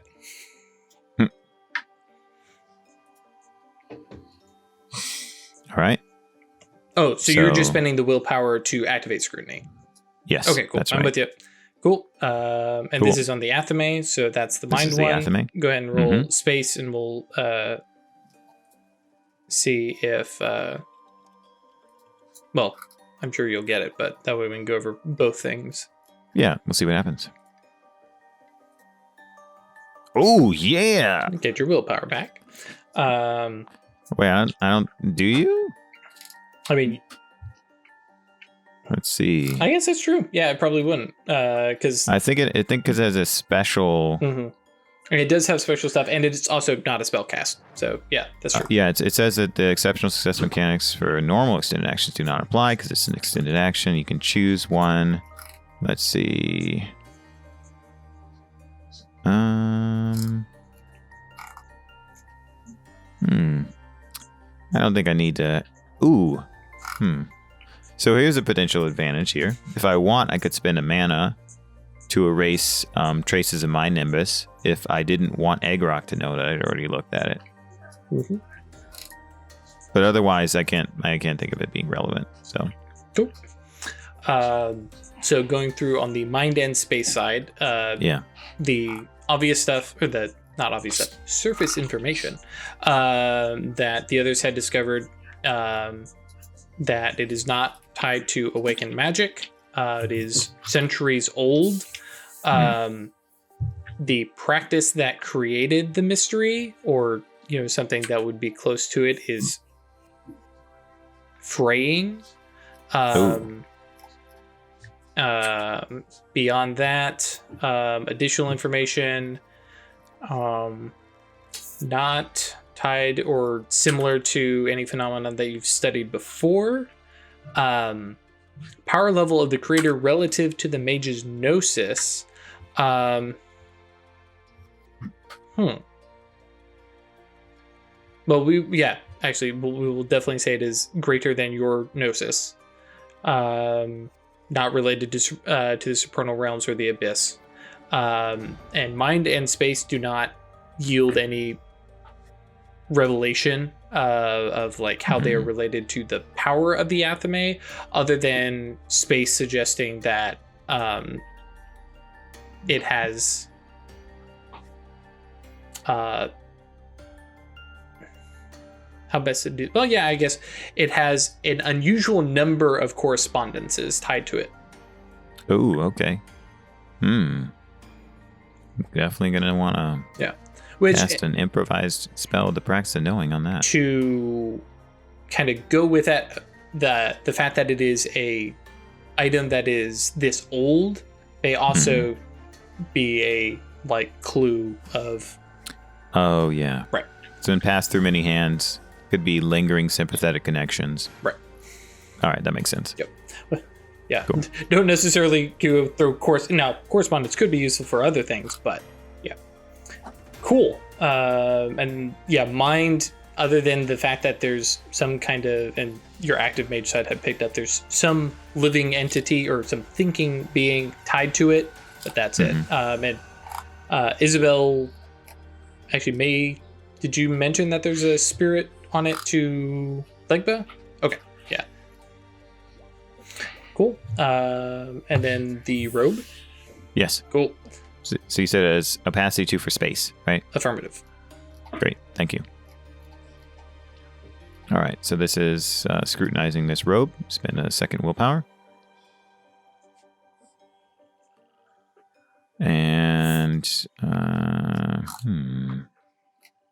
I will spend 1 mana. Okay. I was thinking like how many I want to spend. I really want to force the. And if you get, oh, that's right, because you're trying to get the exceptional. Yep. Okay. No, you know what? He's gonna scour an oblate later, so I'm gonna spend 4 mana. Might as well do it. Mine in space.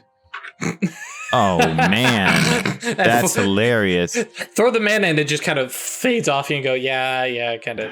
Dang. I guess I didn't need that. Well, that's fine. Still got the exceptional Put success. some stank on that one. Yeah.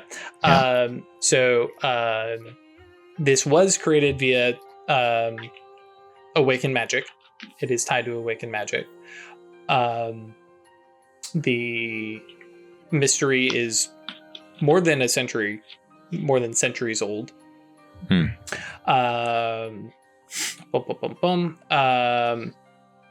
is tied to Prime, which, yeah, makes sense. And then it is supernal in nature, not abyssal. Okay. And the creator's power level, well, actually, hang on. That's for non-supernal things. For awakened spells, it's not exactly an awakened spell. What does the spell cost? But you do get the signature nimbus of Fantastic. The mage involved or creator, whatever. Ooh, yeah. You get slapped with a big tyranny to the face. Oh, yes. Some seer bullshit. They just can't stop. Nope. They just can't be helped. Right. Corpses, lots of corpses. Yeah, I mean on the dagger, yes. Robe a little less so, but yep. And then also, what's their gnosis relative to mine? Sorry, go ahead. What's their gnosis relative to mine? Technically, that's for non-awakened stuff, but it's greater than yours. Yeah. Oh, okay, gotcha. And just as a freebie, just because you were studying this thing intently, you can read the high speech Wonderful. on the robe, which detail. Let's see here. Chancellor, Father, General, Prophet. Oh, no. 2, 3, 4. 1, 2, 3, 4. Yep.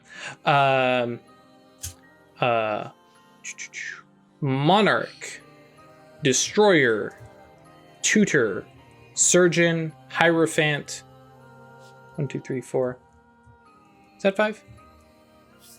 Yeah. Whatever. We'll come back if we need to, and if I miss one. And a The big big don't one ask that was question picked signs out. on the back. Yeah, that's 9. 9. I think I got Chancellor, Father, General, Prophets, Monarch, Destroyer, Tutor, Surgeon, and Hierophant. Okay, and then Predator. Predator. Okay. And And I mean, we got the 101 from the diamond about the seers, right? So these things seem familiar to me. Okay, great. Wonderful. Can you read the one on the back that got removed? Like, can you make it out? No. that's something that maybe you could find if you use time on it. Ooh, cool. What if would I be able to make an occult roll to anticipate what it could be? Sure. Okay, cool. Great. Then that's what I'm going to do. And then I'm going to bring that up to the Acanthus. Mm-hmm.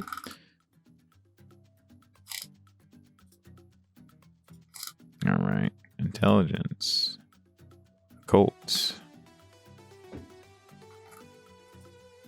Spin a willpower, make it rote. Perfect. What'd you say? I said perfect. Oh.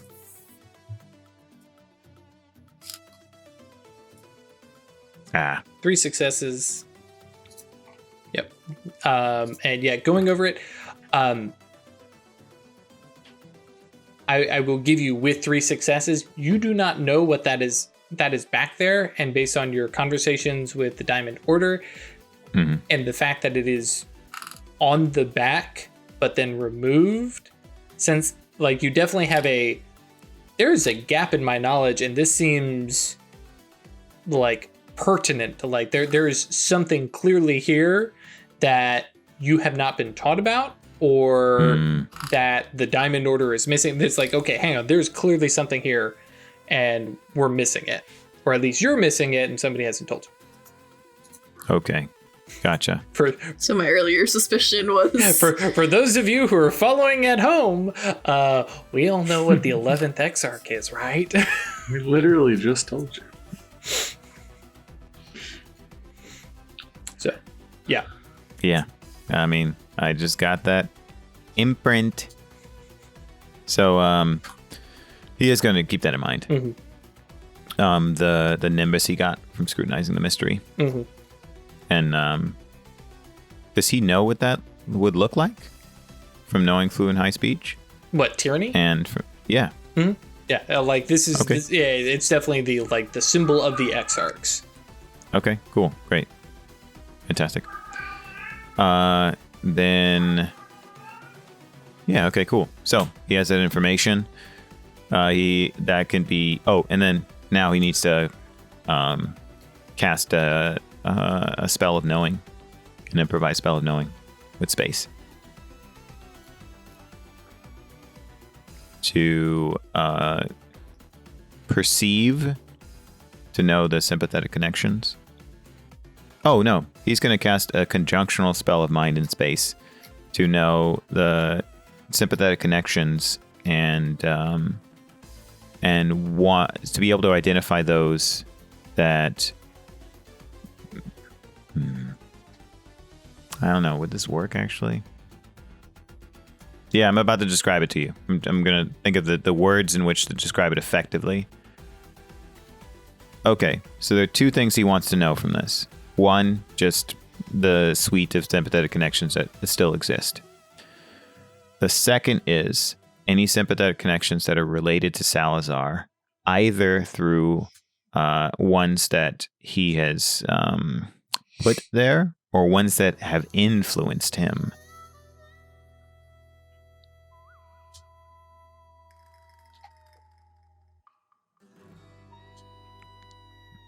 Mm-hmm.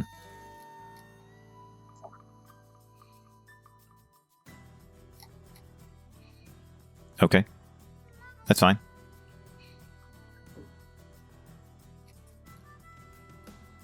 Fantastic. Figured his shadow name would apply. So that's gonna be, let's roll a spell roll.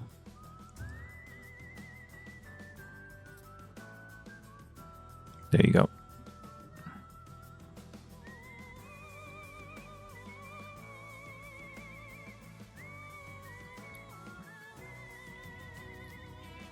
Mm-hmm.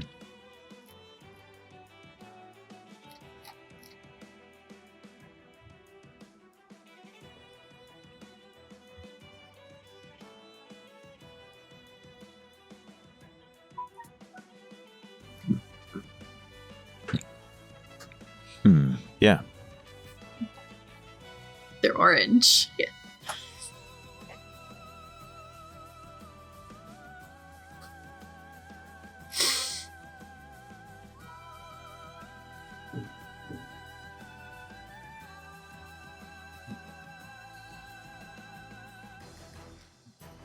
Yeah. Exactly.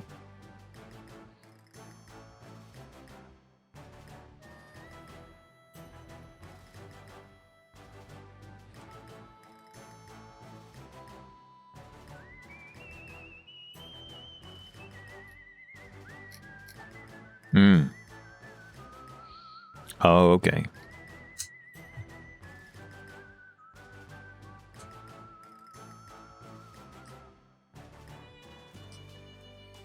Yeah, he wants it. Okay. Mm-hmm.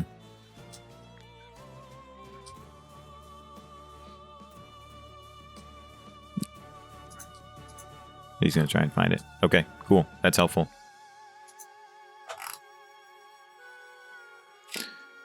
And so begins Cloak's plan to try and help him. Because Salazar is at a crossroads. All right. Great. Cloak has that information. And I've spent enough time talking. Not anybody else.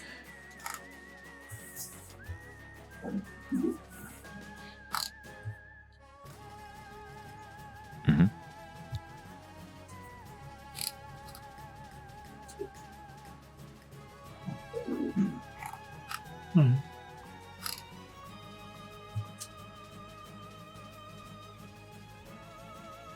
Mm-hmm.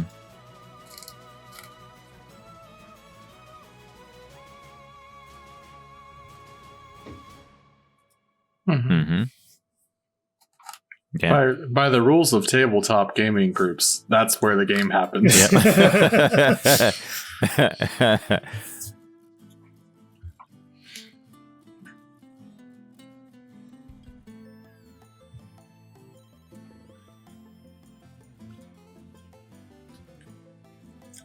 Well, The basement. if we're discussing coven business, I think we'll probably do that in the workshop. To the secret lab! Yeah. Your underground lair. That's right. Laboratory.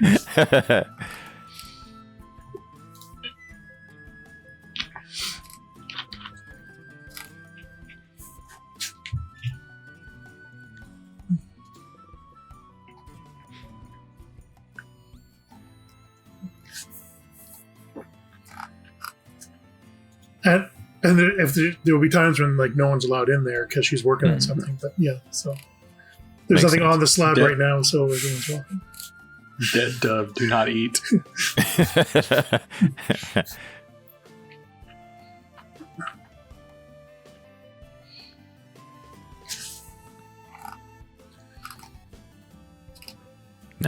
Nope. Nope. Mm-hmm. Some of us a little bit more than others. Said some of us a little bit more than others.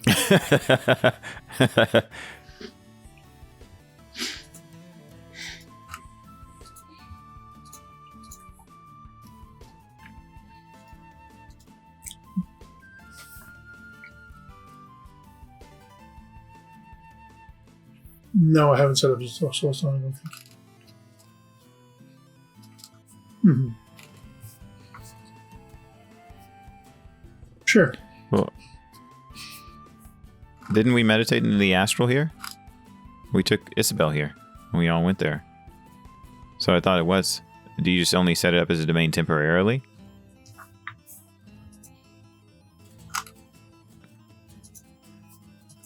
Oh well. Or did I link people up and we just? No, I think we all. I think there was a domain in place.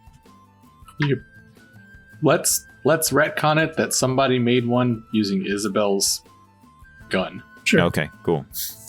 Just pull it out of her pocket. Oh, that's right. Yeah. Set it yeah, up. we could do that. We could totally grab that and make it. That's a good point. It doesn't have to be yours. Yeah. Mm-hmm. Mm-hmm.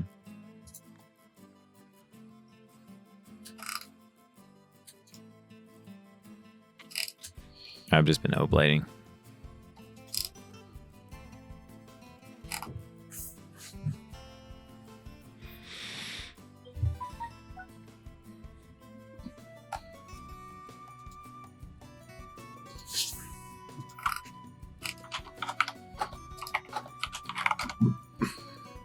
Mm-hmm.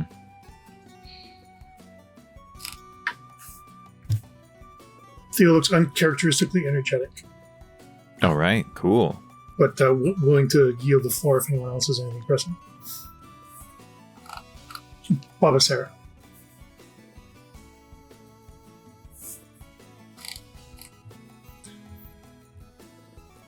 Seems good.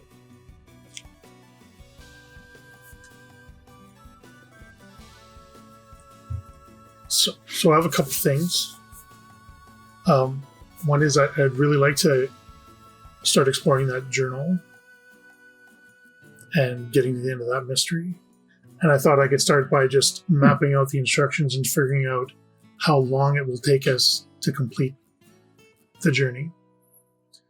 Just so we can prepare and plan and, let folks know we're going to be away for a time and bring supplies that we might need and that kind of thing.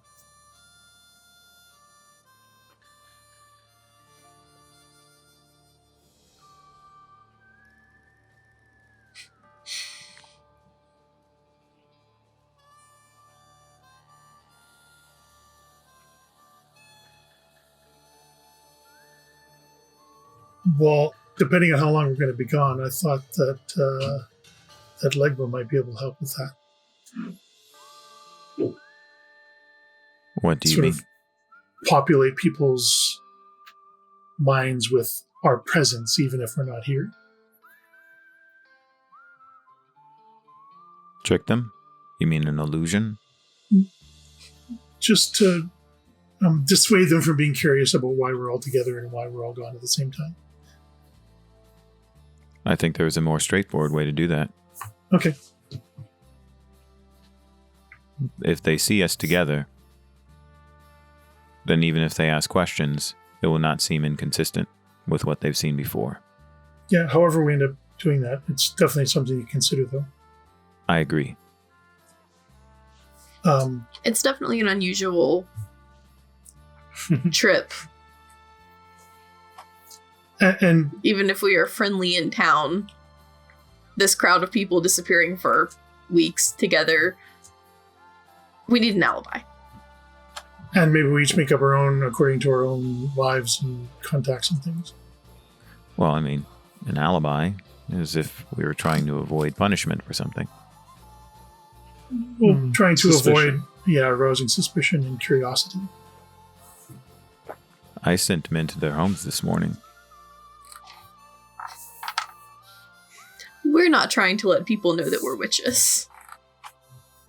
The thing is, if we leave, as people other than ourselves, they will just know that they haven't seen us. They won't know that we've left together.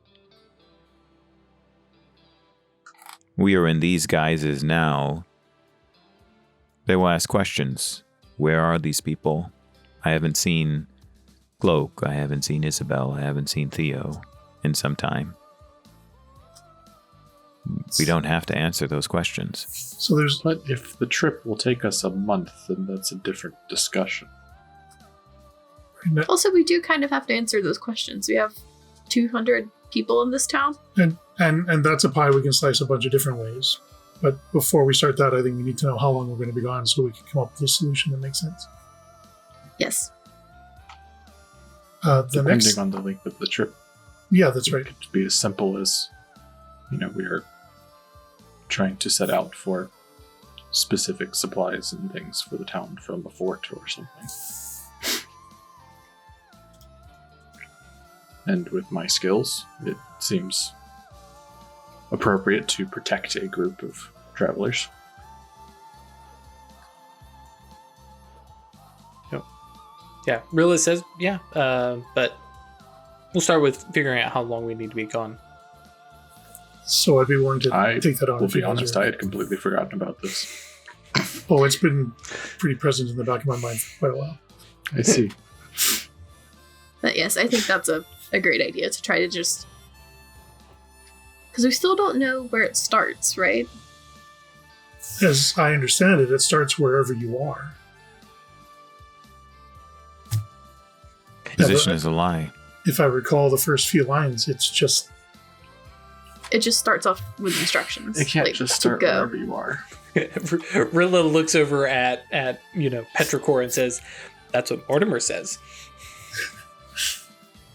It can start. Yes, it's possible that if we just follow these instructions as written from anywhere, it'll take us or it will show us something. I mean, you've gone to, was it London? London and New York now. In the blink of an eye. Mm-hmm. We know that these sorts of things can, bend reality in interesting ways. It makes sense to me that it would start wherever you were and still get you to the same location. The text doesn't change. Well, let's think of it this way. What is the supernal significance of a journey? I'm trying not to be snarky because I'm playing Rilla right now, but the friends we made along the way. But it's to go somewhere, it's to change, right? And it's that mystery about this that has me really intrigued. I want to see where it takes us. And if it takes us nowhere, then we still spend some time together. Yeah, if we follow the instructions and then find nothing, then we know that we started in the wrong spot. Yeah. And Rilla chimes in and mentions like, hey, for you all, you've had this book for a year.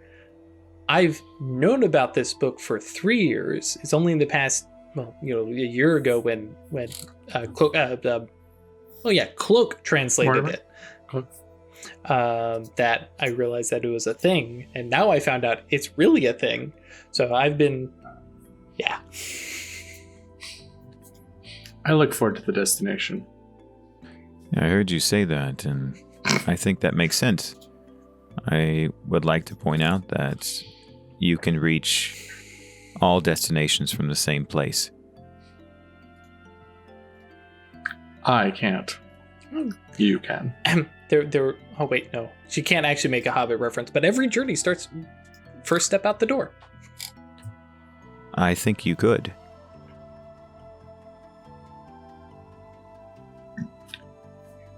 Space isn't alive for all of us. Differently. I'm not talking about casting spells. My understanding of the Spice Arcanum just makes it clearer to me. You could accept these truths for yourself just the same as I. You're free to think that. I mean, he has a point. Like, you could literally just walk out this door and begin walking, and You might have to get on a ship or this and the other. But you can start anywhere and end up anywhere. There's a journey. And also, the greater point is that we have all been to the supernal realms, wherein truth is rendered clear and devoid of our own opinions or interpretations. So when I state that space can become effectively alive for you all, sure, I'm free to think that, but that's like saying I'm free to think that the watchtowers exist. It's not a subjective perspective. It's just an assertion based on the facts we've all been presented with. Yes, but you are arguing from a point of philosophy, and I am talking about practicality. Which is an interesting debate to have. But I think we're getting a little over our skis. Let's figure out how long this journey is going to take first, and then we can Yes. Hang on, we need debate the metaphysics of it all. ski? We need a moment to talk about the fact that Theodosia Craig Stokes just is said one of the definitely most not talking Canadian about things ever. skis. Well, no, yeah, because she was up in... Yeah, okay, that's fair. But yes, I think you have the right idea of mapping it, I guess, Yeah. to determine how long. Because if we can pass it off as a trip for supplies to the fort, this group of people makes sense. And that's a good cover. Rilla kind of raises her hand and goes, eh. I hate... I'll convince them. Yeah, we'll need some convincing to get the school teacher off for 2 weeks or whatever. I will have no trouble convincing the kids that school is out for a couple weeks. Yeah. So if When's we're the all- next holiday? Where are we? May? Yeah, it's a ways. Harvest. Yeah. More or less. But, July 4th? man, I don't even remember when July 4th started. And this isn't an Yeah. American town. Yeah, this is early. Yeah. But, okay, but... Our town run by the Britishmen. Right. So just to circle back, if everyone is in agreement, I'd begin studying the book to map out how long the journey will take and figure out what we need in resources and stuff like that.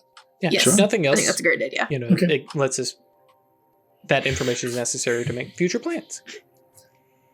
The second thing I had is I have something of a personal project. And like Rilla perks up and like is short of clapping her hands with excitement. I need an eclipse to start it. I don't know if anyone can tell us when and where the next one's going to happen. Rilla can do it, but she needs books like Mortimer's reference manuals and almanacs and things like that. Or if there's a way one of you guys can figure out or plumb the depths I to know when might and be where. able to The figure eclipse out. could be anywhere. Right, but certain events have to happen in order for the eclipse. We can't just snap our fingers and make one, or I can't anyway. I might be able to determine when one is. Or your best chance to find one. Yeah. So I was hoping I could get some help with that. We can go anywhere in the world where an eclipse is happening if you wish. Yeah, we That will just make need it a to, just lot need to easier to find Find one. yeah, we just need a time and a place. Yeah, that's the answer first, and then there'll be other complications to sort out. But Yeah, and because out of character, you also need to get Valosia to said place. yes, because she needs to be in the presence of the eclipse to unlock the opacity right now. Yeah, I can. I mean, in my head, I'm gonna think that it was like a series of divinations, basically, that I can do at home. Mhm. Just Yep. Well, and I'll be honest, but and don't want to do it now because it'll sidetrack. But I mean, that's literally one divination. When is the next eclipse? Yep. Where is the Just a next single eclipse? yeah, and then to get my answers on if that does If they fail, just keep doing it. Just spend a night casting cards until I can get the answers I want. Cool. But yeah, that's more out of character. Anyways. But yeah, like I said, Rilla's, like, oh yeah, I'm on board. Anything you need. Okay. And that's all I had. Anyone else have anything? As Isabel is sitting here with Yeah, pulls the. I think she'd probably have been like idly fidgeting with the knife. And then pulls how long have you been holding the out. knife? Oh no! He said Like I don't like that nonchalantly. Like a scene. Okay. I don't like it. Yeah. Because and specifically holding as opposed to just having like in a sheath or in a bag or something like that. Right. So, okay. If you've been handling it for a scene, you've probably noticed like, and actually kind of leaning into the prior like space frustration, you have an unusual like urge to just kind of punch Legba in the face for like not understanding you, right? That art, and which, because let's be honest, like Petrichor and Isabel both has a pretty steady head on her shoulders. She might be a little bit impulsive, but not like jump straight to violence. And like this is like, it's an unusual feel. And notably, it's not just like, to clarify, it's not a punch to the face, it's a punch to the nose to get that bloody nose going. You want to make him bleed? Yeah. And it is very clearly like not from your normal mind, like not your normal thoughts. Turn on spirit sight. Yep. And yeah, hey, I've got this weird this weird influence effect upon yourself. Possibly may have activated peripheral mage sight at some point, to be fair. Sure. But yeah, I will spend a mana for my attainment at that point. And just as sort of I don't know, not like fully intimidating, but just like letting them know you've been misbehaving. She says, talking to a dagger. Yep. The blood stops. She says in first tongue. Did we pick up first tongue? I believe so. Did I not? Yeah, because I think we talked about you working on it. I don't remember that, because I remember we talked about it being a language that you could learn. Yeah. Okay. Yeah, that's fine. You've had a year. I 100% believe that you could learn the first tongue. It doesn't look like I spent an XP on it, but that definitely was something I was working on. So I'll spend. Yeah, I mean, a year of chatting with Get your in. little spirit buddy, he could have taught you. Yeah. But yeah, the blood stops dripping, and it just like the droplet kind of sits at the tip and just continually swells a little bit as it effectively, you watch the spirit kind of freeze up and like look. You definitely have that. There's no eyes, right? But there's a sense of it, and then it like not a warbly, watery voice, but more of a like distant, chunky, gross, thick. Yeah, a gooey kind of voice says, "And what the fuck are you?" In more Spanish than first tongue. Though it definitely sounds like heavily accented. The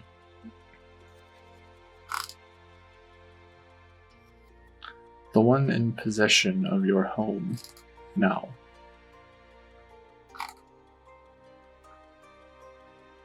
And you'd best learn not to try to tell me what to do. Actually, I'm going to join it, and Ganem goes, "Yeah."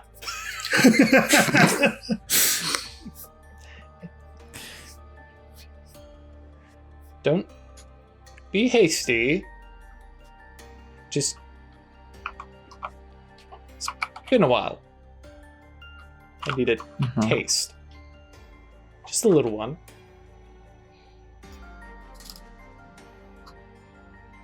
You were arguing, and I thought it seemed appropriate. If I find you are useful, I will make sure you stay fed. I can be useful. There's loads of things I can do. Just then behave yourself. define behave. There's definitely, and I think that's the exact quote from Salazar, but yeah, there is some definite similarities in the way this thing speaks to the way Salazar acted and behaved, and that very, like, I'm totally in control of this situation.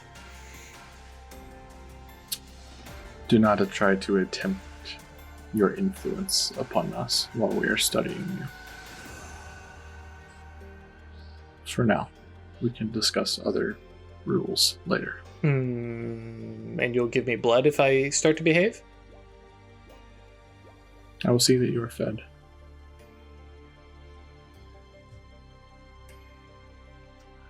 Fine. Like, very, like, reluctant, metaphysical handshake. Meanwhile, Rilla and the rest of the crew are going, we're getting half of a conversation here. Half of a conversation that we can't understand. Apologies. Everything okay? Yes. The knife wanted me to inflict violence upon one of you. Oh, that's fabulous. Could we put the knife down then? Oh, it's that would taken be care of. the spirit that within. lives in it. Yes. And Jules, like puts his hand forward and goes, should I hold it? That's probably not for the best. It's probably going to make you want to hurt someone. Yeah, but if I tried to I do feel like anything, Isabel's you'll just... probably... I feel like Isabel is best equipped to handle a spirit. pestery little spirit.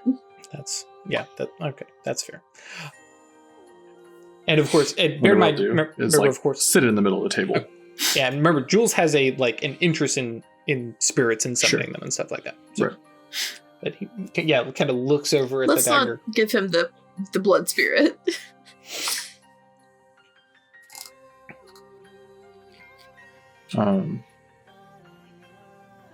If you all wish to see it, that would help our study of what this is. I can do that. Do we know if this was what was giving gifts to the people? What gifts? The blessings they were getting from sacrificing people. I don't believe so. I would be surprised if that is true. If this was capable of doing that. Its resonance is not of healing or protection. Can I add a character? No, were there actual magical effects that were connected to the sacrificing? Not that you observed. Okay, that's what I thought. Right. To note the life aspect, that is nobody investigated. That was a consequence of the paradox. That has been your assumption. Yeah. Nobody had whatever his name there to scrutinize and inspect. Right. Salazar mentioned that they were sacrificing things and seemed to get away. Other people got hurt, they didn't, and had a lot of luck and blessings. And it's he gave very vague descriptions of what his stuff could do. Yeah. Thanks. That was my impression as well. So then, in response to that statement, Legba says, I don't believe there was anything magical about what he did. He believed that there was, and so there is power in that. I believe things occurred not through the dagger, but in partial connection to the cloak. Well, something was going on, because didn't you see somebody catch a bullet in the face and get back up?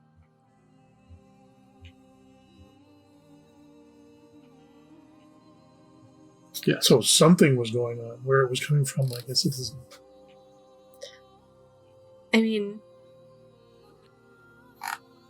can we find the gods What that gods? these are in service to? Oh, I think I think that we might have had a collective misunderstanding, because my experience with Salazar was that he was a motivated devotee to a cultural tradition and quite angry about European invasion of these lands. And so he committed among a number of atrocities in service to that as a consequence of some influence he experienced when he was younger. Part of that influence is a direct consequence of this cloak. I don't think we need to investigate the nature of his religious philosophy, at least in the present terms. That's something I intend to explore, and I should admit now my hopes to help him. But I don't think that will give us any magical insight. I'm curious to know if he was getting actual magical blessings from something, because he claimed he was being blessed. I don't know that that was just the power of positive thinking. And while you're discussing that, you can all be spirits now. Thank you. I don't want to see this. Too bad. I'm just doing Can we the talk to AoE. it? Instant reach or instant duration scale. Okay. Well, specifically, because I figured scale is the AoE, or Yeah. were you picking subjects? I mean, it works either way Oh, yeah, I guess that's fair. Yep. because there's 5 of them. So 6 with jewels. there's 5 of them. I don't need the spell to see them. Right. Yep, I'm with you. But yeah, can we speak to it? Mhm. Speak to it, hear it, and Perceive and speak with spirits in the physical world. And they, of course, can Yeah. do the reverse.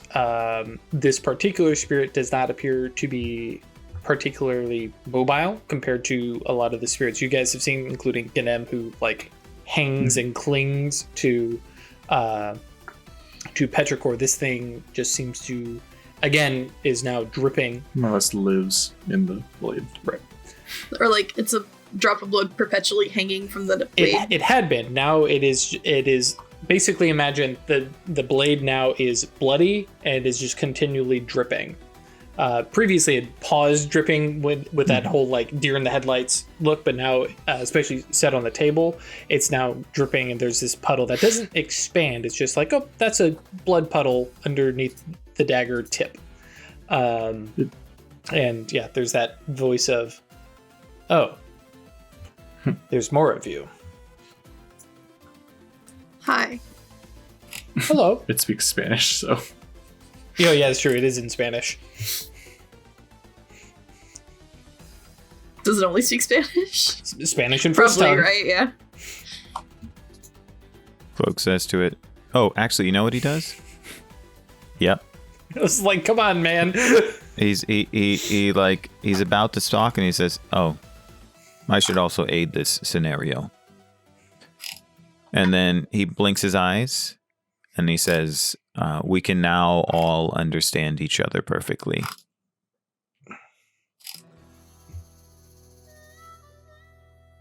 And he leans at, he looks at the spirit, and he says, how many servants have you had? Servants.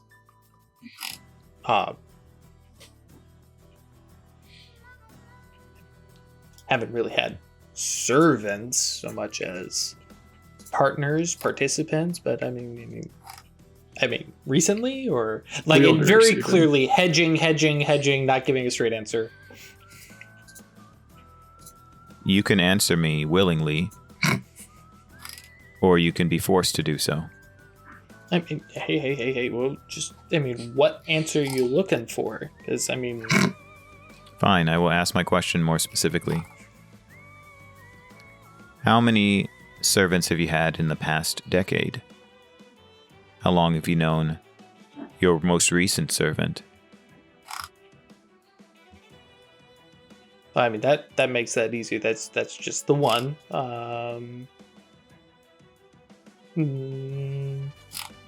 Time is a human thing. I don't really count days, but yeah, a decade, maybe a little more. He was younger when he had me first. Did he kill someone to take you? Losing 2 fingers off his left hand. But No, he just stole me. What is the name of the person he stole you from? Oh, Lord. I don't quite think I remember that. You must be pretty ephemeral to spirits. Would you like some help? Oh, I'd love some help. You know, it would really help right now. Just a little taste, just a little drop. Just. I mean. That's not what I meant. Are you going to answer my question? I mean, I'd love some help. But listen, I should be quite clear. I'm being a little, what do you say, circumlocutory. She, like Legba, being the great elocutioner, right? Legba motions to Petrichor and says, she is quite eager to engage you in the way best suited to your own preferences. I am not. So, I'm going to aid you in remembering the name of this person, and you're going to tell me. Do I have your consent to do so?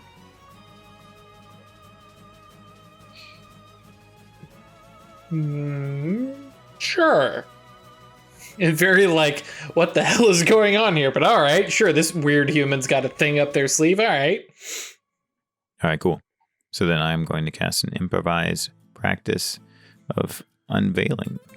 I think that's what perfect recall I was going to use this moment of distraction to finish studying.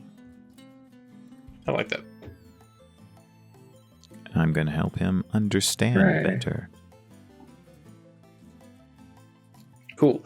So you do definitely get the clarity that this is fettered, and you recognize that symbol now and understand this thing doesn't starve for essence the way Ganem or others do.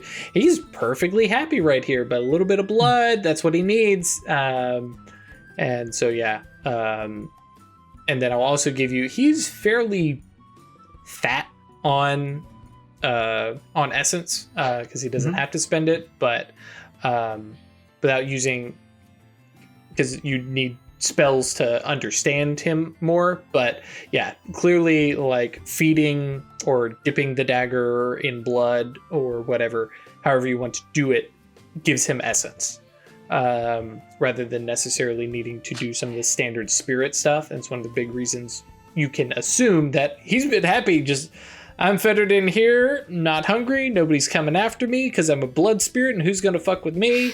And kind of sitting back, relaxing. You do, finishing that, you can confirm this is unawakened. It is fallen magic.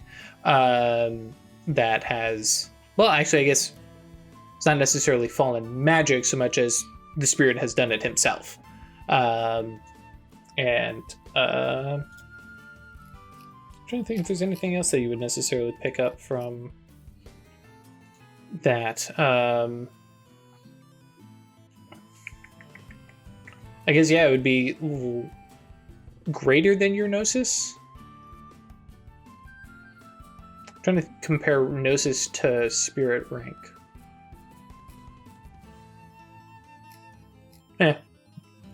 But we'll say probably more. I don't know. Gnosis too. It's likely. Yeah, that's true. Yeah. And then, yeah, not necessarily related to the Supernal Realms, tied to Spirit. Or at least the side that you can see.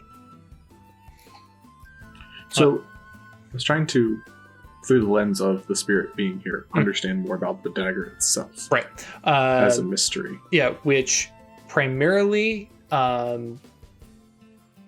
there's not much in terms of the dagger itself beyond the fact that there is a spirit tied to it that has over time been awakened because of its ritual, but the dagger itself doesn't have any spirit ties, if that makes sense. Like the magic of the dagger, the ritual usage isn't necessarily spirit related. Does that make sense? Okay. But like, and feel free, yeah, go. Previously, through as much of what your studying Arcana can touch and discern, as much as what it can't understand, you can kind of get a shape of an object. Oh yeah, I got It's you. magic, right? So all I really care about is fly. Yes or no? Is this a magic thing? No. Okay. It is very yeah. 100% that by itself it is not magic. It's just a knife that a blood spirit has decided to live in because it's good eating for a blood spirit. Yep. Right. And Ralph, you were rolling the 12 for. Oh, right. Perfect recall, basically. Cool. Mm-hmm. Do.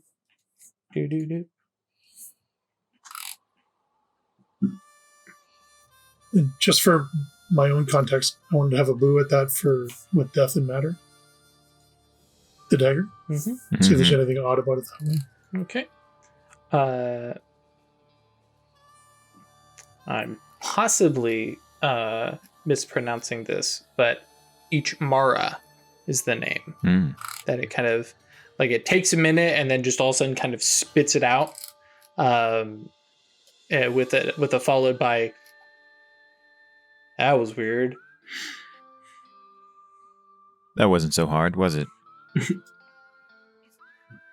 I mean, actually, I really didn't remember, but you brought it forefront and just kind of just slipped out. That was interesting. Oh, backtracking just a sec because I remember we need to talk about opacity. Craig, which Arcana were you throwing at this? Death and matter. I wasn't scrutinizing. I just wanted to have a look and see if there was any aspects. Okay, of with it. the okay. Sorry, I was sitting here waiting for the dice to. Okay, Oh, yes. no. Cool. Because I have active mage sight right here.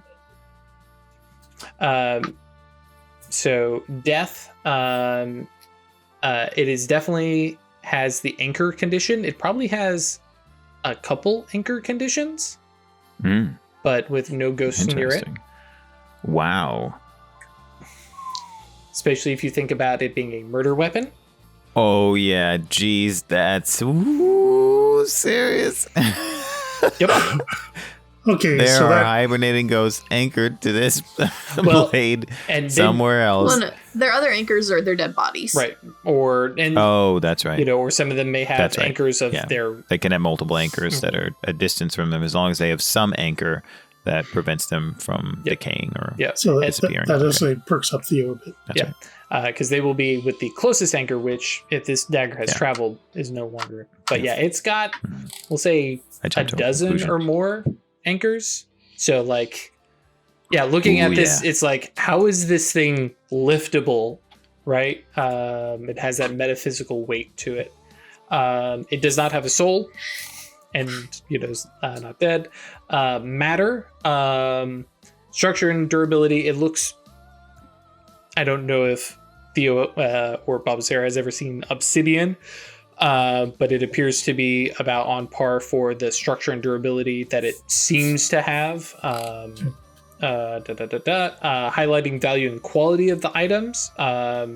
It definitely does. It's a sharp dagger, and like quality wise, looking over the material for how old this is based on the information from at this point now the other three, it being centuries old, it looks in good shape. It has been cared for and taken care of. And But nothing seems out of spec for the object that it is, right? Like it's not it does sharper not than seem sharp, or yeah. right. Yeah, That's what I because and it is obsidian, so as long as you're not smacking against a rock, it'll hold up. Yep. Death matter. Yeah. Yeah, so Theo will just say there's a lot of ghosts tied to this thing. They murdered a lot of people. Death doesn't automatically create a ghost. Yeah, but just sort of Traumatic ones can. on average. And just for a note, compared to a normal knife, which does 0 damage, this does have 1 damage on its attribute, should anybody use it.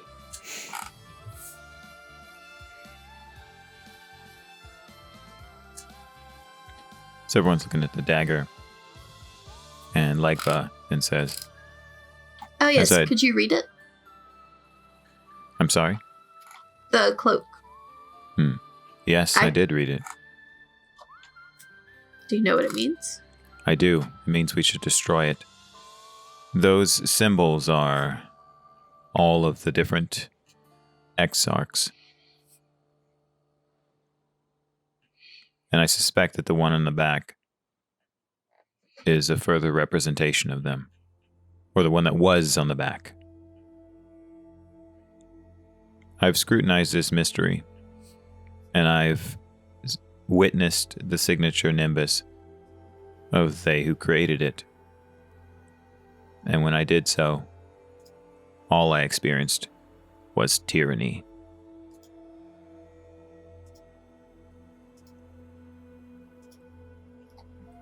So This where is did a he tool get of it? theirs.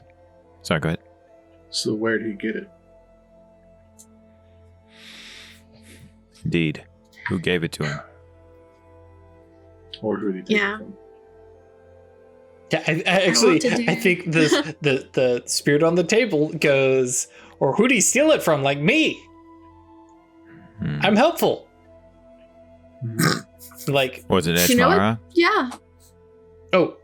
no, that thing's new. Well, new relative to me. Like I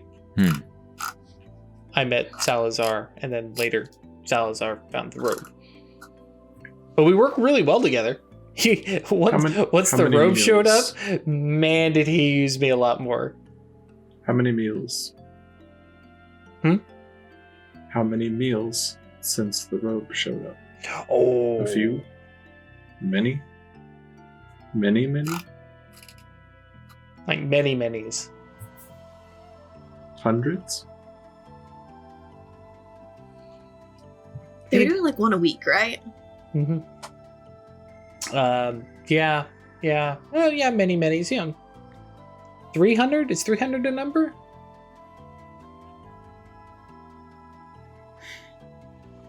And that's where we're going to leave it. We can return to the investigation of the bloody dagger. It's gonna be the math on a post cognition to see if I can go back that far. Oh, yeah. Technically, yes, because remember, you just picked the date, and as long as Oh, that's true, right? I don't have to. all you're dealing with is the temporal sympathy. So as long as it's the same thing, and all you do is bump up the potency a little bit to go back to when it was this different item. So you just got to like, okay, generally when, and then fast forward. How many years? Give me this window and try to figure out who he got it from. Yep. But yeah, good stuff. I just now looked down and noticed what time it was. I was like, oh, hang on, we gotta pump the brakes, otherwise we might be here for a bit. Yes. 300, it's definitely a number, and if you're doing one a week, 52 weeks, let's see. Yeah. 6 years. Yep. Yeah. Knife of Ghost Summoning. Could be. I mean, technically, If you want to hang out with the blood exactly that.